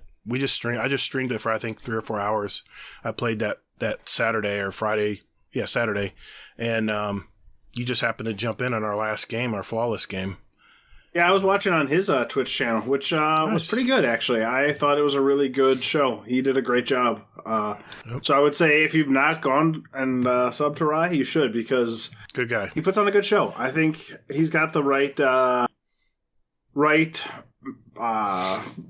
attitude for being a Sherpa. Like, he doesn't get too worked up. It didn't seem like he ever got really upset when people screwed up. Nope. And I thought it was really good. Speaking of Rye for short, he's actually going to be on our show in a few weeks. Yeah. So, yeah, spoiler alert. For people who listen to our show, they'll know. Yep. So, getting back to the TWAB here. So, of the 750,000 players, 237,000 of them went flawless, with 105,000 players going flawless for the first time. That's amazing. That's like so it's a goofy number. Basically, the average number of people each week went flawless last week. That's what I was going to say. The whole population of old Trials went flawless in 1 week. Previous. Most, not quite, but kind of. Pretty close, yeah. Like 50,000. So 2/3, basically. Mm-hmm. Yeah, exactly. All right. So, there is a bunch of numbers here when it comes to this. 2.8 million hours of Trials were played last weekend. Well, I think what that equated to is people weren't playing 7 games and taking off. Because the way the loot drops now, people were playing all day long. Like they would play Iron Banner. You just play all day. Because you're getting drops all the time, You're getting your bounty done. And it's Iron Banner. You take that back. No, he's right. I'm outnumbered tonight. All right, that's fine. Me and Night Demon will have words with you guys later. Okay. But yeah, okay. that was the key point, is the fact that people weren't getting their butt kicked and then going, I'm out of here. They were getting rewarded enough to even have to put up with 5-0 games. And there were plenty of butt kickings I took last weekend, but I didn't get too upset about it. Me too.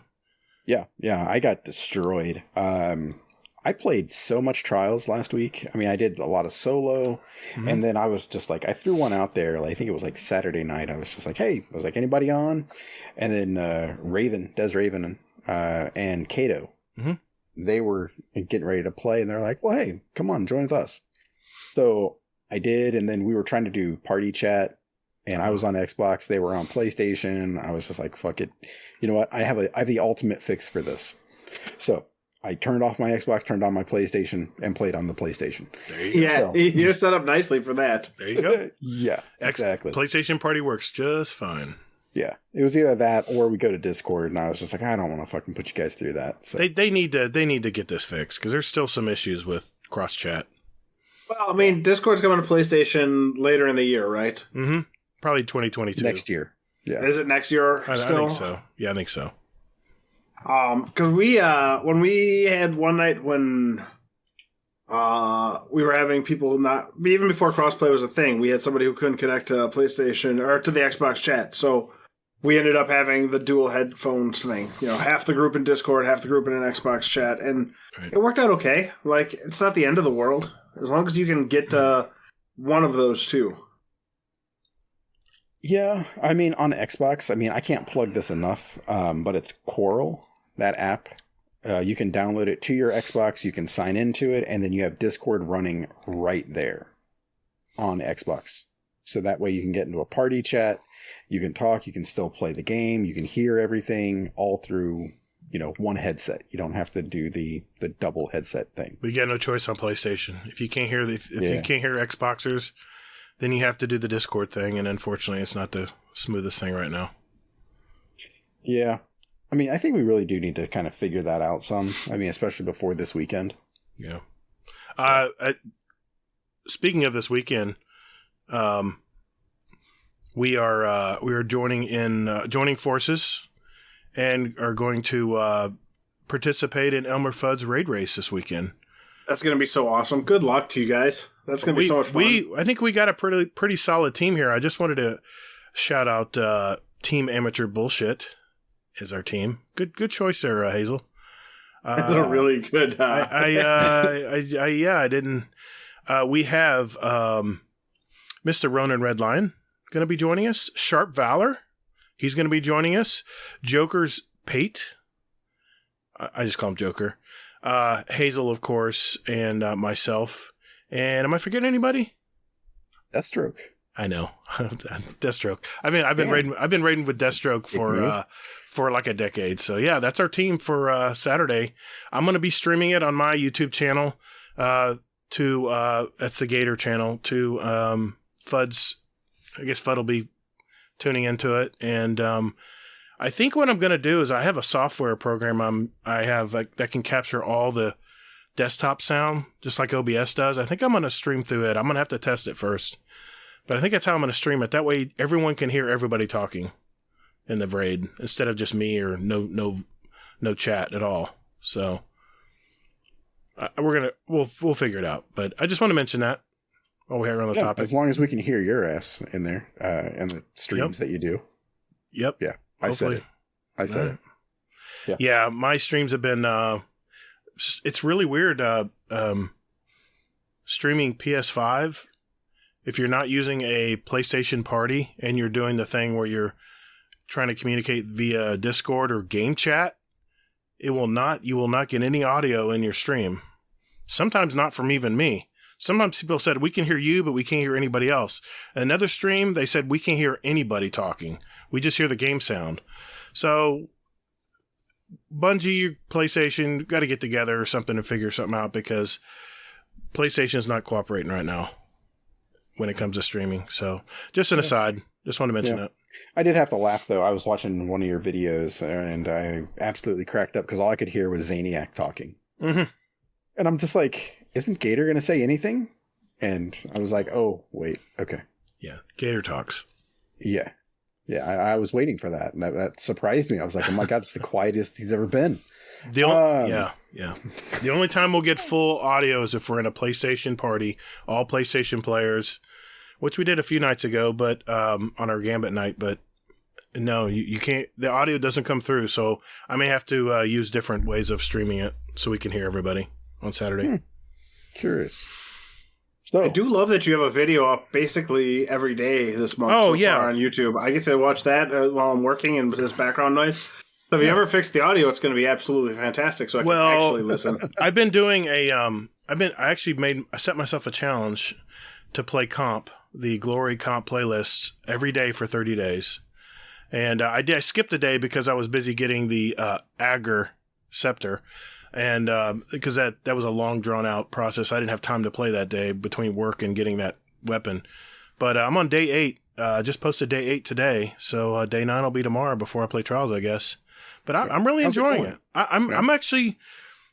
You know, it's the one thing I wanted to mention to the guys that are used to playing Control and 6s going into a 3v3. You have to have a whole different mindset when you're playing 3v3 versus 6v6. 6v6, let's face it, it's chaotic. There's people running everywhere. You're going to get shot in the back. You just throw your life away in 6s. You pretty much do. And as long as you kill more than you get killed, you're fine. That's the key. But with 3v3, it's a chess match. You'll be sitting there trying to figure out, okay, is he coming through the door yet? Is he not? And it's like it literally is a chess match. You're juking back and forth, trying to get him to bite. You're trying to bait him to come through the door so you can kill him. And I'm at level I'm at Fable 3 right now. I'm almost at Mythic in day 8. So it moves you up there pretty quick at first. And I've had one win, 2 losses days. I've had 3-0 days. It's been all over the place, to be honest. And the biggest thing it kills in comp is people just frustrate and leave. Like there's a time our team was playing a 1-player team because the other 2 people left. And then today it happened to me. We lost a player, and then the other team realizes that, and then they're more aggressive, and it just makes things a lot harder. But overall, I'm enjoying comp so far. It's a love-hate relationship because there'll be games like that where people will quit, and it's frustrating as hell. But we were talking about Trials. I just want to mention that. You are asking me how it went. So, yeah, I'll be doing 30. It's a 30-day experiment. I'm doing it on my YouTube channel. And nice. I want to see where I end up in 30 days, win or lose. Yeah. Nice. Yeah, I jumped into comp last night or the night before. Mm-hmm. I dropped a 13 KD. Nice. I was like, damn. Yeah, really. Yeah. Yeah. I've been watching a lot of videos and stuff like that after last weekend with Trials and everything. I've got the bug and everything else. Yeah. If anything, it's going to help comp because more people will try to be learning 3v3 game types. And they're, I'm getting ahead of myself. Go ahead. All right. Thank you. So, with this, Trials actually for this week, and they made some changes. So, I don't know how many of you experienced this, but last weekend there were a lot of basically like you'd get 6 wins, and then they'd put you against some random 5-0 teams that are just out there, just like 3 blueberries. So they did not like that, the amount. So what they're doing is they are enabling. I think this was my idea, actually. Was it Your flawless matchmaking. idea? Well, I mean, it's one of the ones that I pitched. I think I talked about it too. Bullshit. Well, go ahead with finish your thought. Yeah. So once you win, once you go flawless, you get taken out of what Gen Pop, as they call it. Yeah. Well, when I was playing with Rye earlier, we were calling it the baby pool. Kiddie pool. So you get taken out of the baby pool and you get put into the adult pool. And then in there, then you're in that all weekend long, and that resets next weekend. Now, there was some confusion with this, because Fallout, I watched his video about this, and he was asking, is it just based on your card? Like you can reset your card and then you go back to Gen Pop or, whatever. Nope. Exactly. So, nope. Once you go flawless, congratulations. You are out of that pool and you are playing against other people who went flawless. So, how many people went flawless last week, by the way? Yeah, exactly. A third. 237,000. Almost a third. That's still more than the number that played last, before the revamp. Right. I just wanted to point that out because people are freaking out, and I am, guilty of. Well, I'm not guilty. My general thought is whenever they announce something and people freak out, I'm like, shut the fuck up and play the it. game. and then figure out if you hate it or not. Once you've tried it, then freak out. Because it happens, and it happens in every Discord I'm in. Something comes up, and people start losing their mind, or we'll start talking about it on the podcast. I'm like, you know what you could do? You could just not worry about it and play it, and if you hate it, then you can have constructive criticism. Because people lost their minds about it. And like even people that I think of as normally pretty calm-headed lost their minds about it. And it was just like, well, give it a shot. It strikes if there's 230,000 people in there, right. Spoiler alert, you're still going to 5-0 some people. If I get to Flawless this weekend, guess what? You're going to 5-0 me more often than not when you play me. Exactly. And, I mean, I don't know. What do you think about this, Gatr? Well, I have thoughts. I was listening to Massive Breakdown today, and Mercules and Kid Ketchup were talking about this, and it was a very good conversation. Mercules seems to think that this is a bad thing, and he was pretty adamant about it. I don't know. I want to see how this pans out for the week, because I thought, and I mentioned this in past episodes, that I think there should be a pool for flawless players, and there should be a pool for people who are just doing bounties and just playing for fun. Because it's no fun to get 5-0'd. You're not learning anything.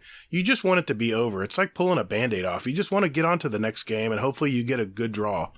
I think it's quick though. They go real quick, but you get 5-0'd, it's real quick.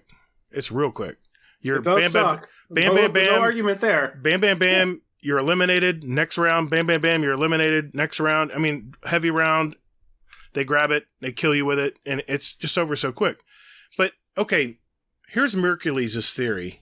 His theory is that the players who are at the top echelon of players, the top 10% of players, this isn't going to affect them at all, because they're going to run over people, whether they're in the kiddie pool or in the general population or this flawless pool. They're all going to, they're going to, I don't think the top 10% of players are going to be affected. They're used to going flawless pre-revamp. I don't think anything's going to change there. I think they'll be fine. The Frostbolts of the world are still going to be able to produce good videos and of stomping on people and stuff. And I think what it's going to hurt is that mid-tier player. What, you think this is going to hurt, or is this no? I'm actually I want to say I'm thinking about taking his side here, but I want to see how it plays out for this week. He seems to think that the mid-tier players will become the next top-tier players in the kiddie pool, and then once they get thrown into the deep waters of the flawless pool, when they go flawless, that they're going to be at the bottom tier for the rest of the week, and what they're going to do is just quit and not play, because they're getting stomped 5-0, 5-0, 5-0, 5-0, because they're in the flawless pool now.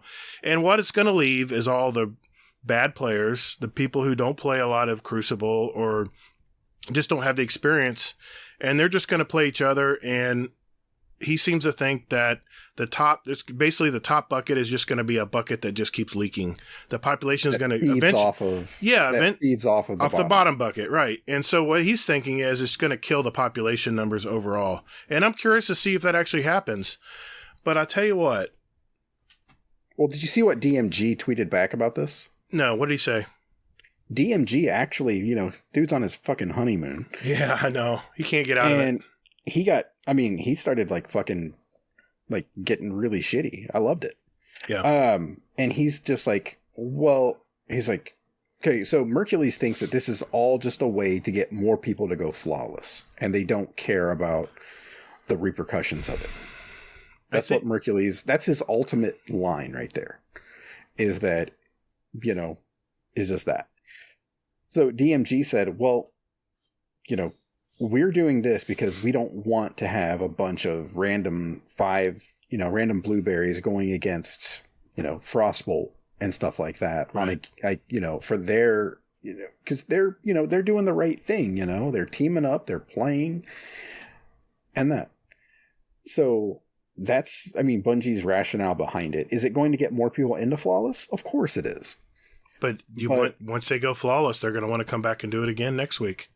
I think it's a good thing. I think it's a good thing because if you put a bunch of average players in the pool playing each other, you are going to learn so much so fast about 3v3s and elimination. Man, you need to just chill with the whole learning thing. Okay, I'm telling you, I ain't doing this to learn. No, Exactly. I'm just saying these are Iron Banner players. These are people who jump in and do their 3 Pinnacle games. Their 3 games to get Pinnacle every week. They're not putting tons of hours in.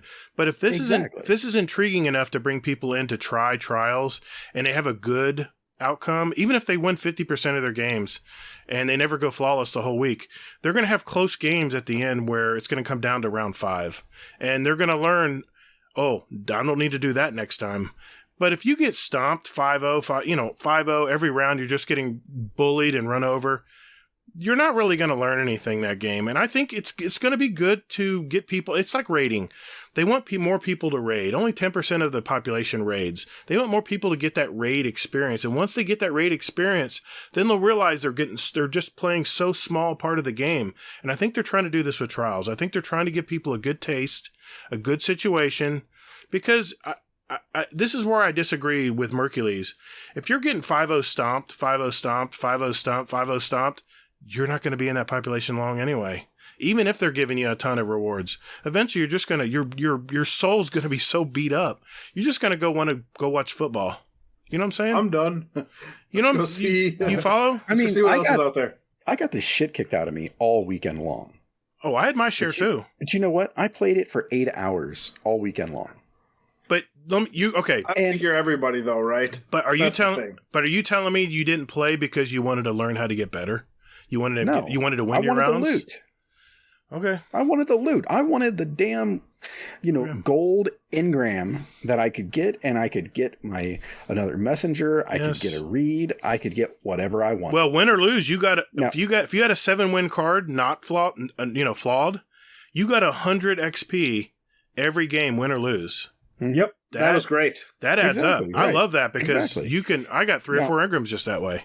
Now, real quick, I do have to call something out here. Okay, so listener, you could not see this. Okay, so we're doing video right now. When I said that I'm doing this for the loot, Gatr rolled his eyes and was just like, completely disgusted. Why would you not want to improve? It's a chess match. It's a chess match. You like to play chess. You agree with me here. It is a chess match, yes. Okay. But there are certain things that, yes, okay, I did put a build together this entire week where I am spec'd into recovery and intellect. And wait a minute. I'm sorry, not to interrupt, but did you say you started watching videos on how to get better, how to make better builds? In other words, you were trying to learn how to play better? Didn't you just say that? See? I heard Now what you don't see, listeners, is him grinning ear to ear and think like he just got shit caught. No, but shit caught. I don't know. Shit caught. Are we talking about Nips' job again? I'm just talking out of my ass. Sorry. Yeah.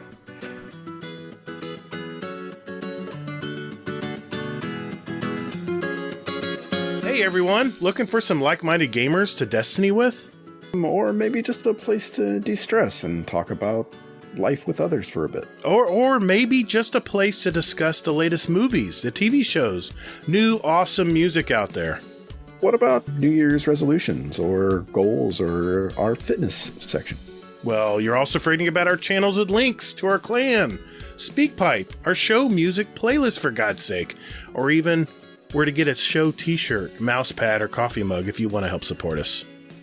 Wow, you're not just a Bungie shill, you're a Guardian Downcast shill, huh? So, man, you must be forgetting also about the Podcast Questions channel, where listeners can put in their own questions for us. And Hazel, our show feedback channel, where listeners can talk about our past podcast. And our... Stop. This shameless plug has gone on long enough. I'm going to put a fork in it. Everybody, just go to the GDC Discord community link on our weekly show notes, where you can see the invite there. Just visit us at guardiandowncast.com. That invite link there will never expire, so just go there too. And later, Guardian. Oh my God, just stop. What? What did I do? You're so excited. I'm excited, man. Just bring it. Just bring it down. All right, whatever, man. Okay, jeez. Lay off the coffee. What a downer. So, okay. But here's the thing, though, is that, I want to basically build this build. Right. So that way I can go ahead and get better loot. Okay. I don't care, honestly, about going flawless. All I want are the engrams. Yeah, but the adept weapons are so nice, man. And once you unlock adept weapons, you unlock adept weapons. I don't even know what the fuck that means. The Shire's Wrath adept with an adept Icarus grip. It's really nice. Uh-huh. Yes. Yes. Because let that shit go. So, I mean, I don't know. I'm okay with this idea. I really am. I think that for the majority of the population, what I would like to see the number of, though, is how many people went flawless of the 237,000 that kept playing and tried to get flawless again. Well, that's what that stat gave you. They were saying that people. Okay. Well, with the changes to cards the way they are, you may never know, like, how many people reset their card and tried to go and went flawless a second time. Bungie knows everything, but I don't know if sure. I don't know if they're going to tell us those numbers, though. But on the flip side, I got my 7 wins on a card, nowhere near flawless, and I had never reset it. I'm like, whatever. I'm just going to get my 100 points and move on. Yeah, but did you now? When you had your 7-win card, did you play a lot harder teams, or did you play? Was it a mixed bag? They were harder than like 3 and 4 wins. It took us a while to get 7, and then after that, it was probably, me, Nessie, and Lana probably went like 3 and 6, 3 and 7 in our 10 games. Okay. Yeah. So, and that's the thing there is that I want to know how many of those 237,000 people came back and wanted to play again and try to go flawless again, because I'm thinking that what happened is that a lot of people went in and did it and then got out. And they were like, that was an awesome experience. I'm going to come back next week and try it again. And I think that that's the thing is you want to get to that pinnacle, that peak of it. And then, you're going to go ahead and chill out for the rest of the week. You're going to watch football. You're going to do something else. Right.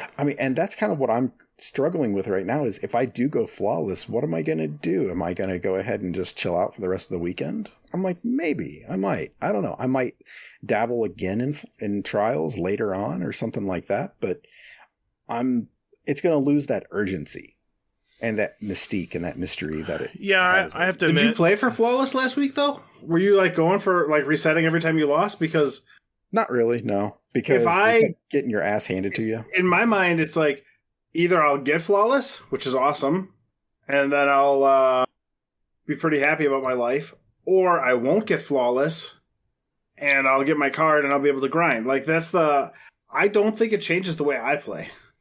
Well, when I went flawless, the next thing I did was get another character and try to get at least a 7-card win. And I tell you, I played solo, and I had the boon or the card or whatever that gave you an extra win when you won the first 3.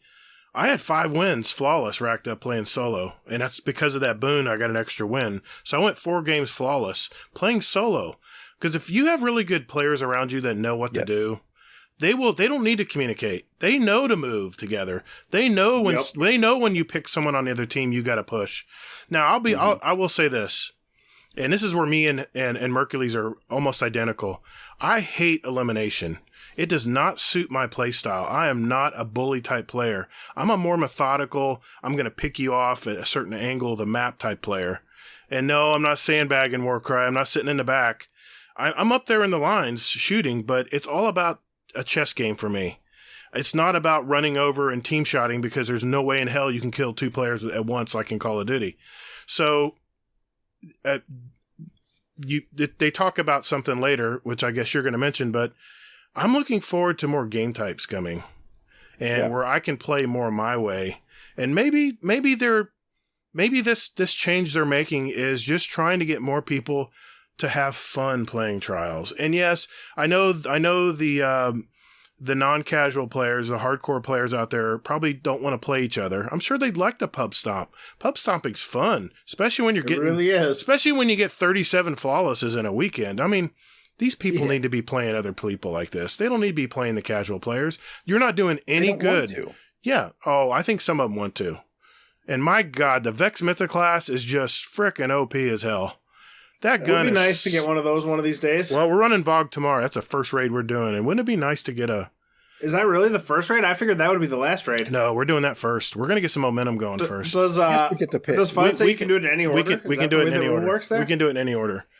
We're gonna go Vogue, Deepstone Crypt, and then finally with Garden because that's the one that's gonna give us the most problems. So that. We're getting off the twab here, but yeah. I have serious questions about your decision making here. We're all one about that you can get stuck on is that last one, the Vex one. Our goal. Yeah. We're not planning on beating it though. We're not planning on beating it. We know there's a lot better raid teams out there, but we want to at least be right in the not thick winning, of it. but I expect you guys to finish all 3 in 3 hours. If you're trying hard, Vogue is like 40 minutes, and Deepstone is 35. I average about an hour on a Vogue run. Deepstone Crypt should be about 40 to an hour with good players. But what do you say you average an hour? Are you playing? Are you trying for speed in those, or are you just fucking around? We're just fucking around.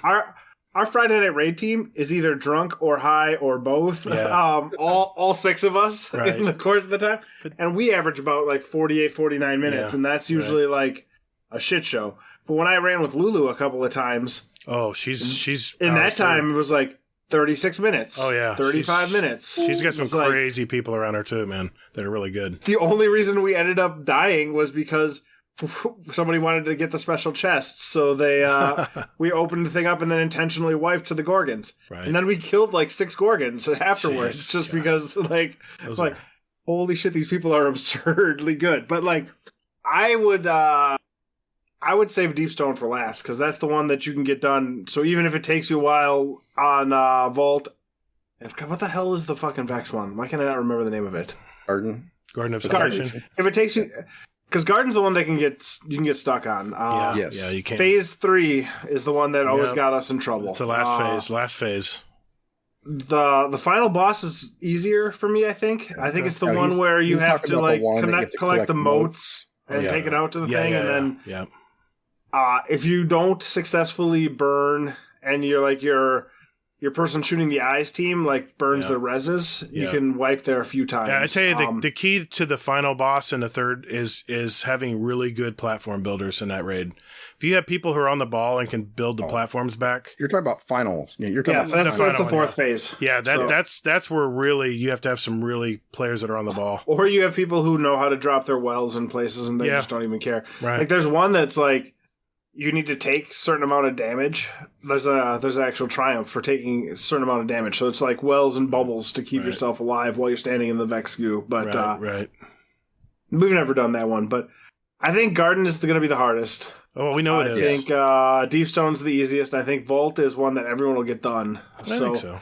If I was doing my order, I think Vault is first, but I think Garden is second for me, and then Deepstone is just we're going to strategize. All-out sprint to the end. We've got a group. We're going to strategize and make assignments tomorrow. I mean, as long as you guys can make it through the Sparrow race part of the Deepstone. Oh yeah, we got that covered. Yeah. As long as people know the way and don't get lost, because you can't pull people through on that. We have experienced raiders with us. We should be okay in that area. The guard. You can't leave either. That's you can't leave. The rules too. Yeah, the guard. As it should be. The Garden's going to be the toughest, and we know it. And I'm thinking if all the teams kind of get hung up on Garden at the end, then it'll be a race to the finish. It should be a photo finish, ideally. But we want to get some momentum going, so we want to get a somewhat easier raid. We may move the order around, but we'll have to talk about it and see. But boy, we got off topic there. No. But what, I'm gonna be playing Trials before the raid race. I mean, you will. I'm trying to figure out when to get my Trials fixed before. I mean, I start editing on Sunday. I'm going out to the movie with my parents this weekend.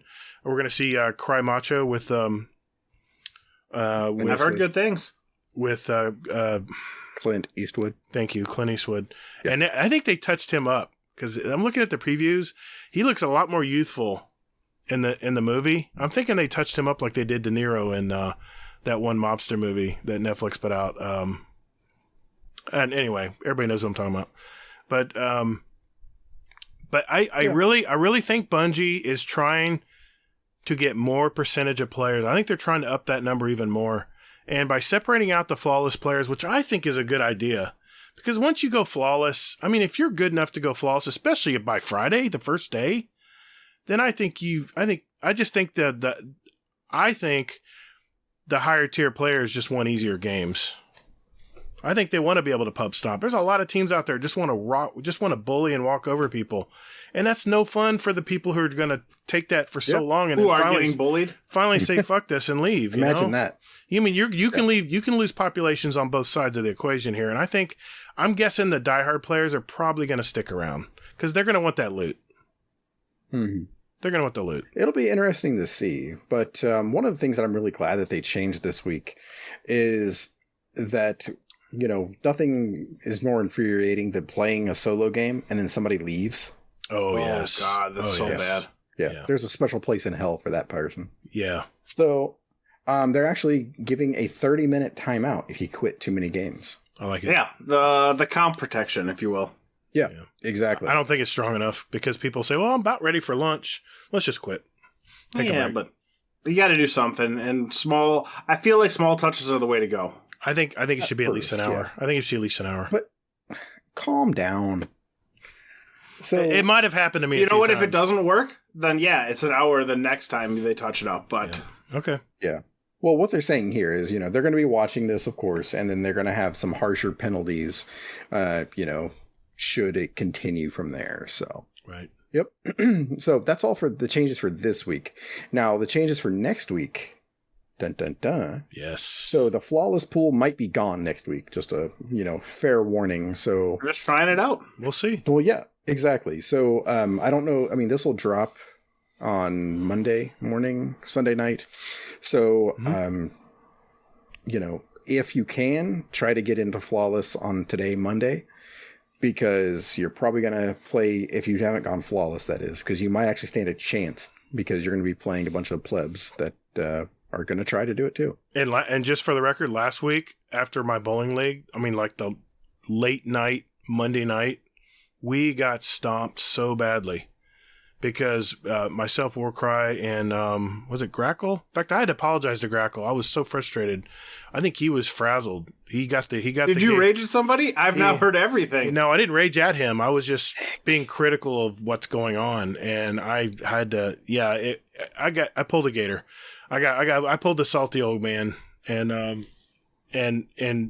had to make sure that we were on good terms because he's not as experienced as Warcry and I, and he actually held his own. He did really well, but I thought I was like, Grackle, you got to be with us over here, man. You got to be with us over here. And he just didn't know. He just hasn't played enough. He hadn't got enough reps in. And he actually did really well. He didn't bitch at all, so he had to hear me bitch the whole game. But Monday nights, I'm going to do it again this Monday night, and I'll tell you if there's a difference with that flawless pool. Yep. So I just want to... As long as you get flawless this weekend before Monday. Exactly. Yeah, I just want to throw this out there.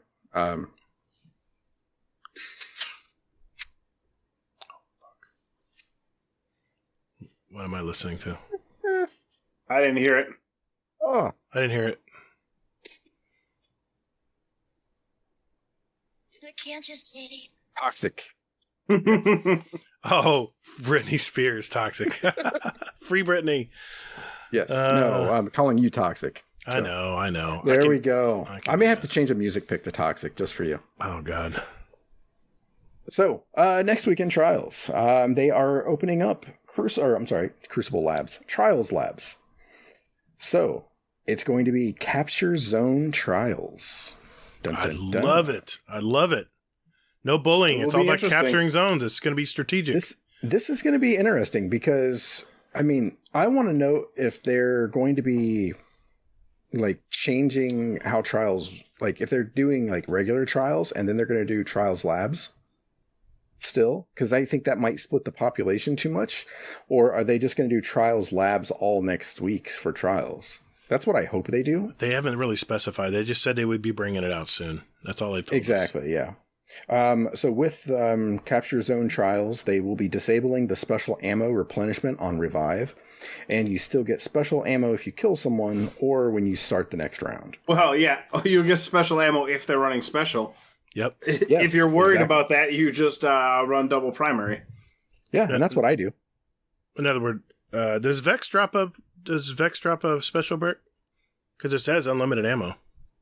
No. I don't think so. That's why. Everyone's using Vex. It has it. If you have Vex and you're not using it, you but... should use it because it's so overpowered right now. The aim assist is 100, by the way. So, yeah. Yeah. You know what I've been actually dabbling with? Lemon Arc. That is actually one of the top weapons used in Trials now, and I'm actually thinking about it too with Oath Keepers. You got somebody in, is it Rye himself who runs? He does. Le Monarch a bunch? He does. Well, Night Demon. Night Demon runs it too. Oh, yeah. I think Rye runs it too, and he was very successful with it. I'm telling you, it hits you one time. No matter your light level, it hits you one time and you have to hide. The second shot will kill you if you re-peek. You have to wait. And the damage over time is so long lasting on that thing. Yeah. Well, what I was doing before though, like last week, was I was running the Wolf Tone Bow with what is it? The one that you can flip faster after you fire it. You can swap.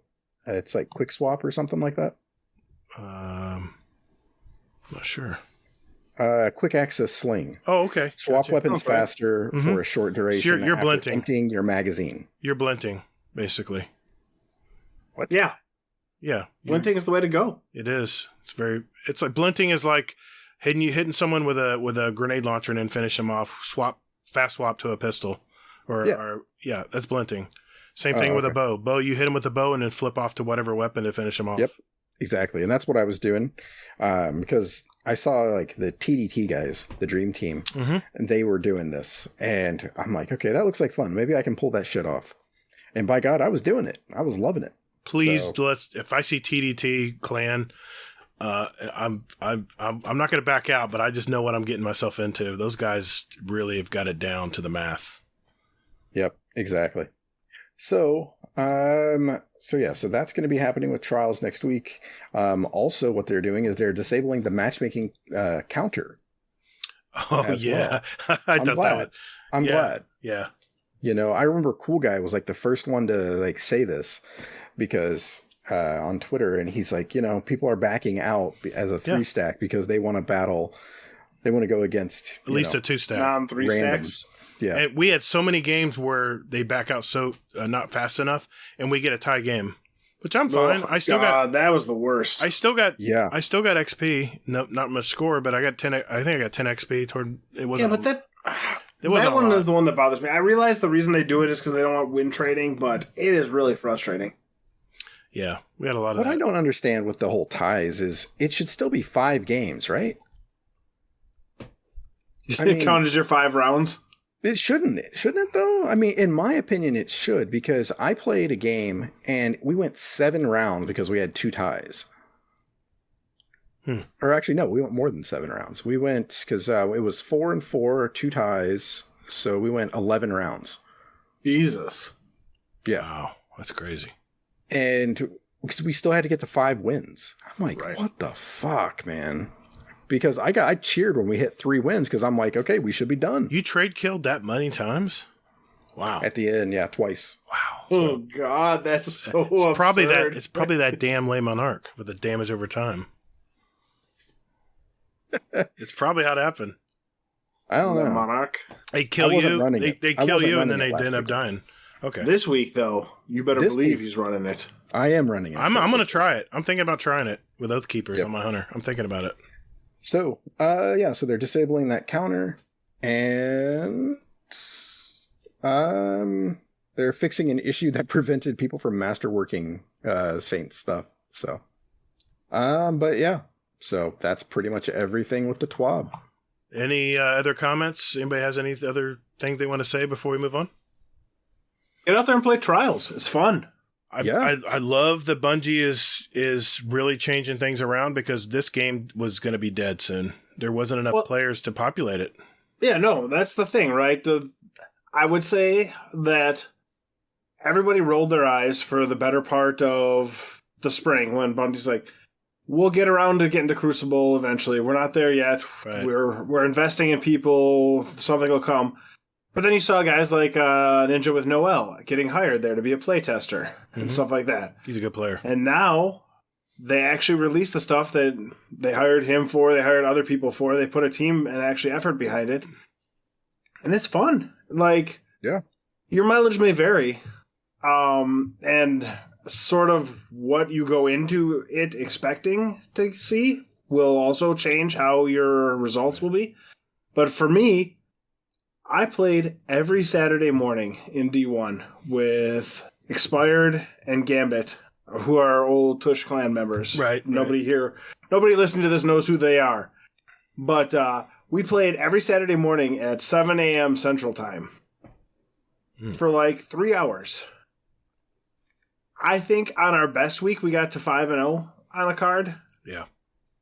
It was the most fun. It was like my favorite part of the weekend was like, I'm getting up early on a Saturday morning to play with these two guys, knowing I'm going to get my ass kicked, and it's just going to be fun getting a little bit better each week. Yep.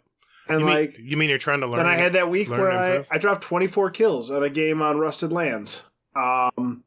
Nice. God bless you, No Land Beyond. I miss you so much. Come back to me. But like, you could like see that eventually you were getting better. Like, I was never going to be good enough to win, except for then there was the first one of the last season of D1 Trials. That weekend when like everyone showed up, it was on the subway level. I can't remember the name of that map now. Oh man, I remember it too. I remember that map. But like it had the subway, and then he was like out in the open. And stuff Yeah. I can't remember that. And that weekend, the Trials population ballooned, and me and Ponch and Wolfhound went flawless. And all three of us are average players. Like, I'm below average. Ponch and Wolf are probably slightly above average, but none of us are carrying people to the lighthouse. Right. And the three of us went flawless. And it was like, holy hell, in D1, I went flawless one time without a PvP god on my team. Actually means all something. my other flawlesses had Val or Dex or Hotline Blizz or like 2+ KD guys carrying me. But because I put in the work, when the population got big enough and the stars aligned, I made it on our own. And it was like, and we didn't even realize it. We played an extra game, and I got that Scarab emblem to drop. And that's like one of the highlights from my D1 thing is I got the Scarab emblem. I wanted that emblem the one time I made it without a carry. I wanted that emblem. That's awesome. Yeah. So what's your Lupo Ninja with Noel and Chris GB 2003 also helped carry me. And those were the streamer people that I played with. Nice. Some solid streamers, yeah. So Back in the day when Lupo was still doing carries in Destiny, I got in on one of the raffles. Oh, nice. So what you're basically trying to the TLDR here, Nips, is you were trying to learn and improve and get better over time. Is that what you're saying? I was trying to have fun, and as a consequence of having fun, I ended up getting better. I was trying to disprove Hazel's point. Hazel just wants to damn win. I think you guys are both right. I think the way I play is the way Hazel wants to play. Mm-hmm. The result of playing that way is that I end up playing the way Gatr says playing. Like, you guys, as shocking as and as boring as it is for podcast content, you guys are both kind of right. Okay. But that's because my mentality was right on it, right? It's like, I just want to have fun and go out there and play. And because I put in the time and played, and I'm just like, not jumping off the map to get loot, I got better because it was a thing that happens. Yeah. No more LFG lobbies for that. Well, I mean, I'll say this. I did something. There's one thing I want to touch on with the TWA, but I want to give like a little PvP tip. I know it's me. So what I did was we got owned. It was Dez, Raven, Kato, and myself. We got completely owned by one person. Oh, yeah. Yeah, a God tier player. Yeah. Yeah, that's happened to me, too. Yeah. And I was just like, holy shit. I mean, the other two people didn't even need to be there. Yeah. And I messaged the guy, and I was just like, hey, I was like, GG. I'm like, you're amazing. And he was just like, oh, he's like, hey, thanks. He's like, this is the first nice thing somebody's ever said to me. And he's like, do you want to run a couple? I was like, you mean carry? And he put like LOL. And he's like, yeah, sure. That works too. And that's how I got to my seventh win on my card. And nice. I was just like, holy shit, that's awesome. So don't be afraid to message people and say GG. Don't be a dick and say anything else. I've done that before, and you almost always get a good response. Yeah. Like, I'll even message people and go, hey, that was a great snipe. And by the way, I love your name, man. And he sent me a friend request. I was like, okay, there we go. Exactly. A little positivity. Imagine that. No, not toxic. Right. No, you're supposed to play the song. Never mind. Keep going. No, because I'm waiting for you to be toxic. But one last thing I wanted to touch on. Bungie, we all know how they don't like giving their numbers and things like this. But they did share at the end of the TWAB, Destiny Lifetime. Total Guardians, 187 million.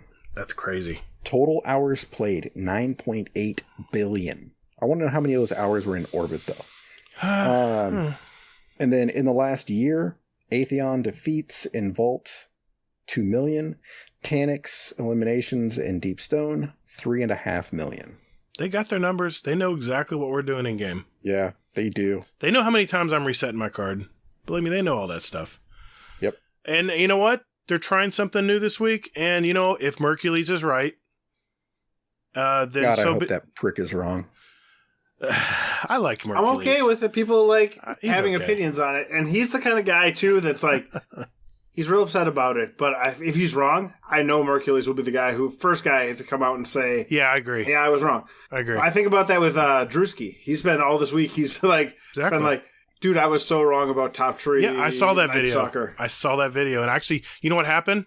I ended up getting that same build together, and I went and played with my hunter on the invisible top tree because he talked about it. Mm-hmm. I said, well, let's give it a shot. Yeah, Fallout did a video on it because I was streaming Fallout when I was at work, and he was like, we're going to call it the Drewski. And he's like, yeah, I can't really call it that. He wouldn't like that.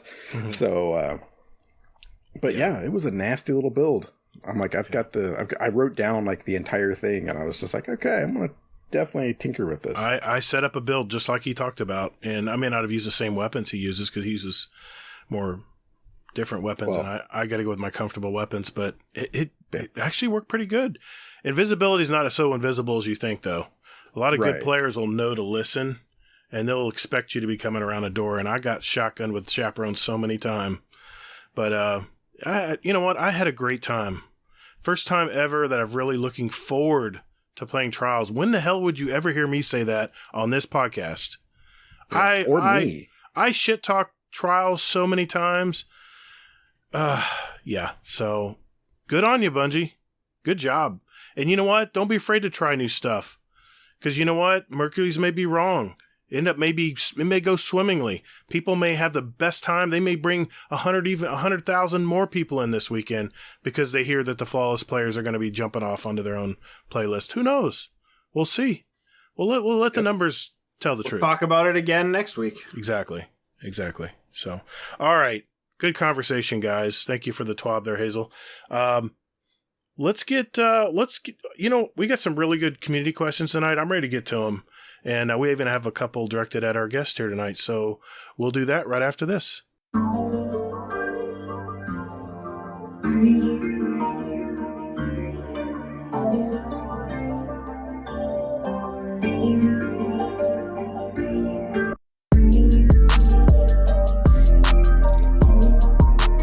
Hey Guardians, would you like to send us a question for the show? Well, there's 4 ways to do it. Number 1, join our Discord server. There's a join link in our show notes. We have some great gamers in there, by the way.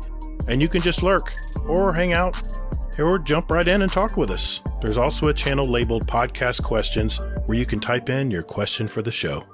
You can also email us at guardiandowncast@gmail.com, or we also tweet out almost every week about our upcoming show, guest, and you can respond there with your questions at guardian_d_cast is our Twitter handle. Finally, you can send us a voicemail with your questions at speakpipe.com/guardiandowncast. Remember, that's all one word. And we'll play it on the show for you guys. Speakpipe is honestly my favorite thing. But anyway, thank you for all you guys do, and toddles. And later, Guardian. All right, ladies and gentlemen, it is that time of the night, that time of the week, that time of our show, where we actually answer questions from our community. And we have one voicemail this week, And who do you think it's from?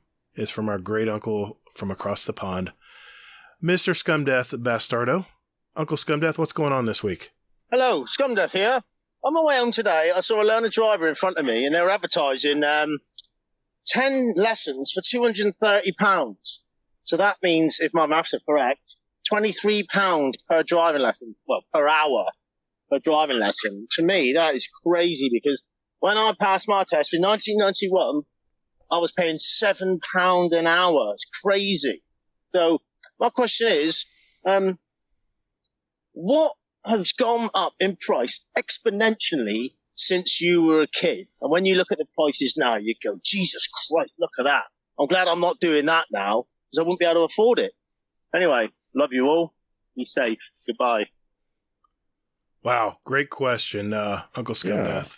That's a great question. Nips, we'll go to you first, man. Something has gone up exponentially.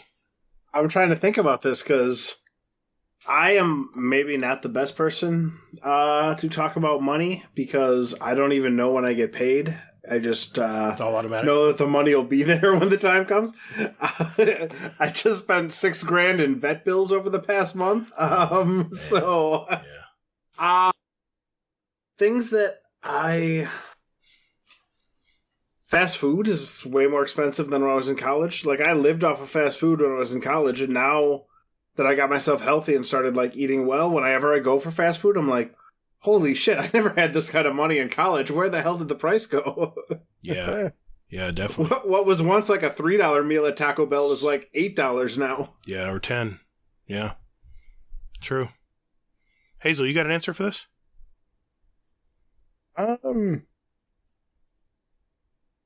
I was trying to do some research on this, and I think that what I came up with was, I'd probably say, like, from when I was a kid until now, at least in my mind, cars have gone up a lot. Oh, good answer. Man, is that the truth? Because I just remember, like, seeing, like, all these, like, nice cars and going, like, oh, you know what? When I get older, I'm going to have a nice car and everything else. It's not going to be, you know... It didn't seem like it was going to be crazy expensive. And then when I started, like, making money and everything like that, I was like, you know what? All right, I'm going to get a nice car, everything else. And I was like, what the hell happened? And now it's like cars are just like, you know, like $100,000 and things like this. And well, they said the average price of a car now, because of the shortage, you ready for this? $46,000 is the average price of a car right now. Yeah. That is insane, man. Who can afford that? Yeah. Wow.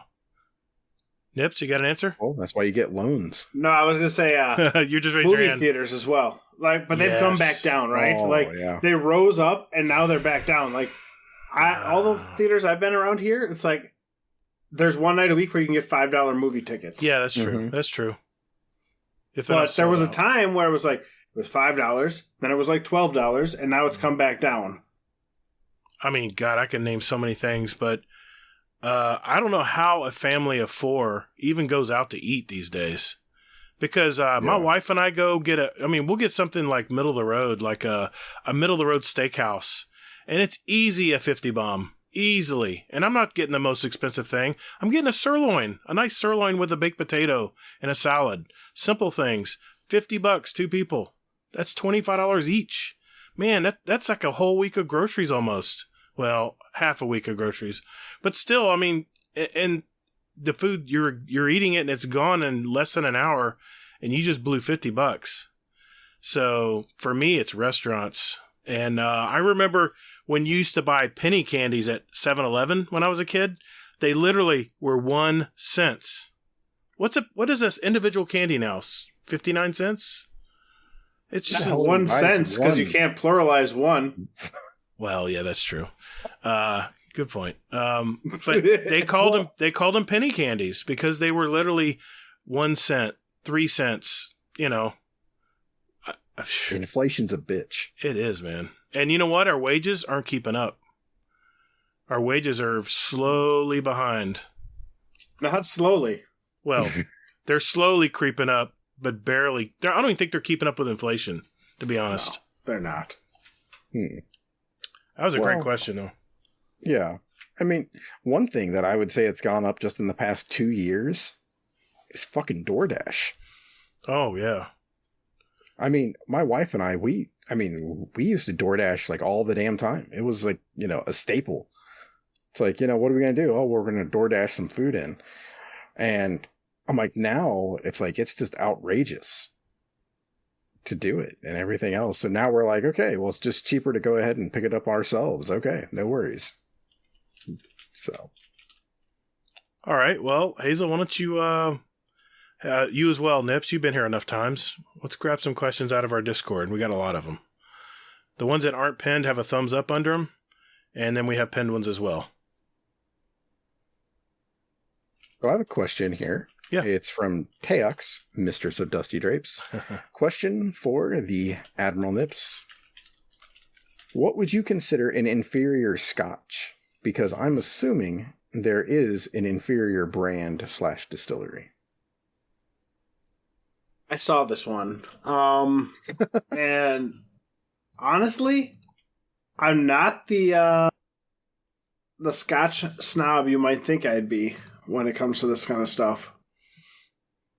Because, in the grand scheme of things, Scotch is a very personal choice, right? Like what you like and don't apologize. But there are plenty that I don't necessarily prefer, but I think you have to find your own Scotch that works for you, because your mileage may vary on the amount of peach you like in your Scotch and the amount of burn versus smoothness. Lots of people love Highland Park. They, speak highly of it, right? For me, no use for Highland Park at all. Like, I think it tastes like how cat pee smells for me. So, I'm not going to answer that. I'm going to say there is no inferior Scotch. It all comes down to what you feel. Can you give us a quick recommendation? One or two? Glenmorangie, Quinta Reuben, very high on my list. And then the anything by Belvine, especially their single barrel stuff, is really great as well. Good to know. Nice. Every time I go to the liquor store, I always think about you, because I always walk by that area. It's right by the beer. And I'm always like, I was like, what should I get? And then I'm always like, Hard to find, but Edredauer is one of my favorites as well. It's Scotland's smallest distillery. Comes out of a town called Pitlochry. I always go there. Whenever I go to Scotland, I go to Pitlochry for the Highland Games in late September, and it's fantastic. One of my favorite places to go. Yeah, I always get dissuaded about buying it, though, because, like, buying any of the scotches, because they're always, like, $50, $60. Yeah. And I'm just like, my wife would not appreciate me.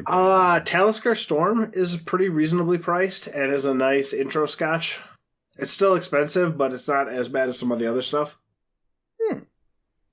Nice. I think might be worth checking out. Right there. Cool.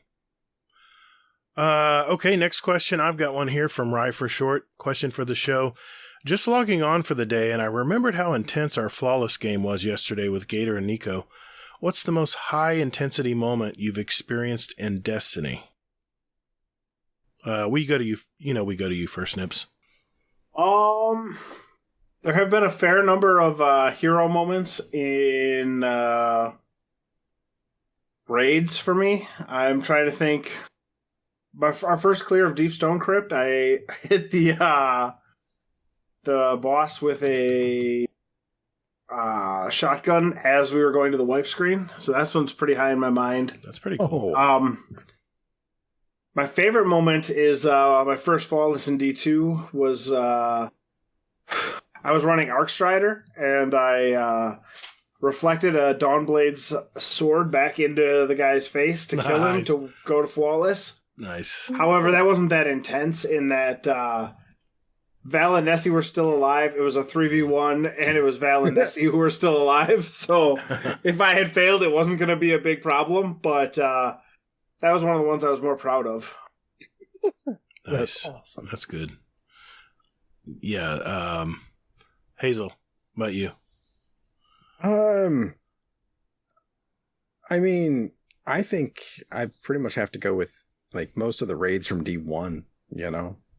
I mean, they just had those hero moments and things like that where they were just like super intense, like, you know, it was like people just nutted up and just was like, all right, let's go. We're going to do this. And I mean, I don't know. You just lose those, I think, in like this day and age with raids and everything. But yeah, I mean, what comes to my mind is, I mean, doing the witches on Oryx, and inevitably, you know, everybody starts wiping because it just becomes a shit show when everybody's up on the other platform shooting across, and one person dies and it leads to like 2, 3, 4, 5. And then the 6th person dies and it's a self-res warlock, so you know, rise up and then they revive the other people and then the bridge. Oh yeah, bridge.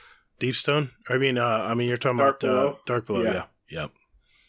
Oh God, yeah, yep. Oh man, standing on that damn plate. Yeah. For me, wait, no, you're standing. Oh, I'm sorry. I thought you meant the bridge that you go across while you're trying to form. Yeah, that's the one I'm talking about. That's the one you get across and everyone dies, and the self-res warlock pulls it together. That's what I was thinking. Yeah, that was always back then it was always stressful. For me, it's always Crucible. This is why I'm so for skill-based matchmaking in Crucible games. All the other games do it. I don't know why Destiny doesn't. When you're down 130 and the other team has 145 and you just are pushing and pushing for those last few kills, you get the 2 zones and you're getting double kill points and you just go for it and you end up winning like 151 to 150. Those always get the blood flowing. And it was great. I might have said the F word when Ryan and his buddy went and I went flawless last week. I might have been a little too exuberant because it's been a while. I mean, Trials of the 9 was the last time I went flawless. No such thing as too exuberant. Don't let them bully you. Yeah, but still, I mean, I should have been a little cooler there I'm a grown-ass man. Come on. Anyway, Hazel or Nips. You guys find one? Or is it Hazel's turn? Whose turn is it? I think it's Hazel's turn. It probably is my turn. Okay, go for it. Are birds real? Oh, I'm sorry. I have to interrupt you on that question. We had one of our mods in our community saw that question and immediately they're the authority on birds. Immediately, oh, they absolutely are. Yeah, he immediately sent me a statement that he insisted that I read. So it is from Mr. Burning Wing O. He says birds are not real. They haven't been since the late 1950s. Around that time, the United States government, quote, replaced all the birds in the U.S. with a very advanced drone that they used to spy on all of its citizens. The current state of the world was always used as a convenient way for the government to secretly replace all of the batteries in the bird drones so they can continue to be used for their spying purposes. Note that this only affects the birds in the United States. In conclusion, birds aren't real, people. Thank you for coming to my TED Talk. Thank you, Mr. Burning Wing O. I'm sorry, Zero. I love it when I do that because I'm sure he's just like, damn it, Gator. Yeah, so that was the statement. Do you agree with this statement, Admiral Nips? It is my favorite conspiracy theory in like the entire world. It is. Hands down. He even sent me a diagram of all the parts of the bird. I'm sure you've seen it. Where they put the batteries and the camera and the microphone and it's pretty cool. We'll post it in our Instagram. How about that? Okay. I think I guess you got one, Hazel?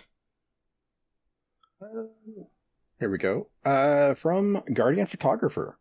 Oh, nice. This is actually Mr. Monkey and I. We actually did trials with. I saw you guys together. I was a little jealous, I must admit.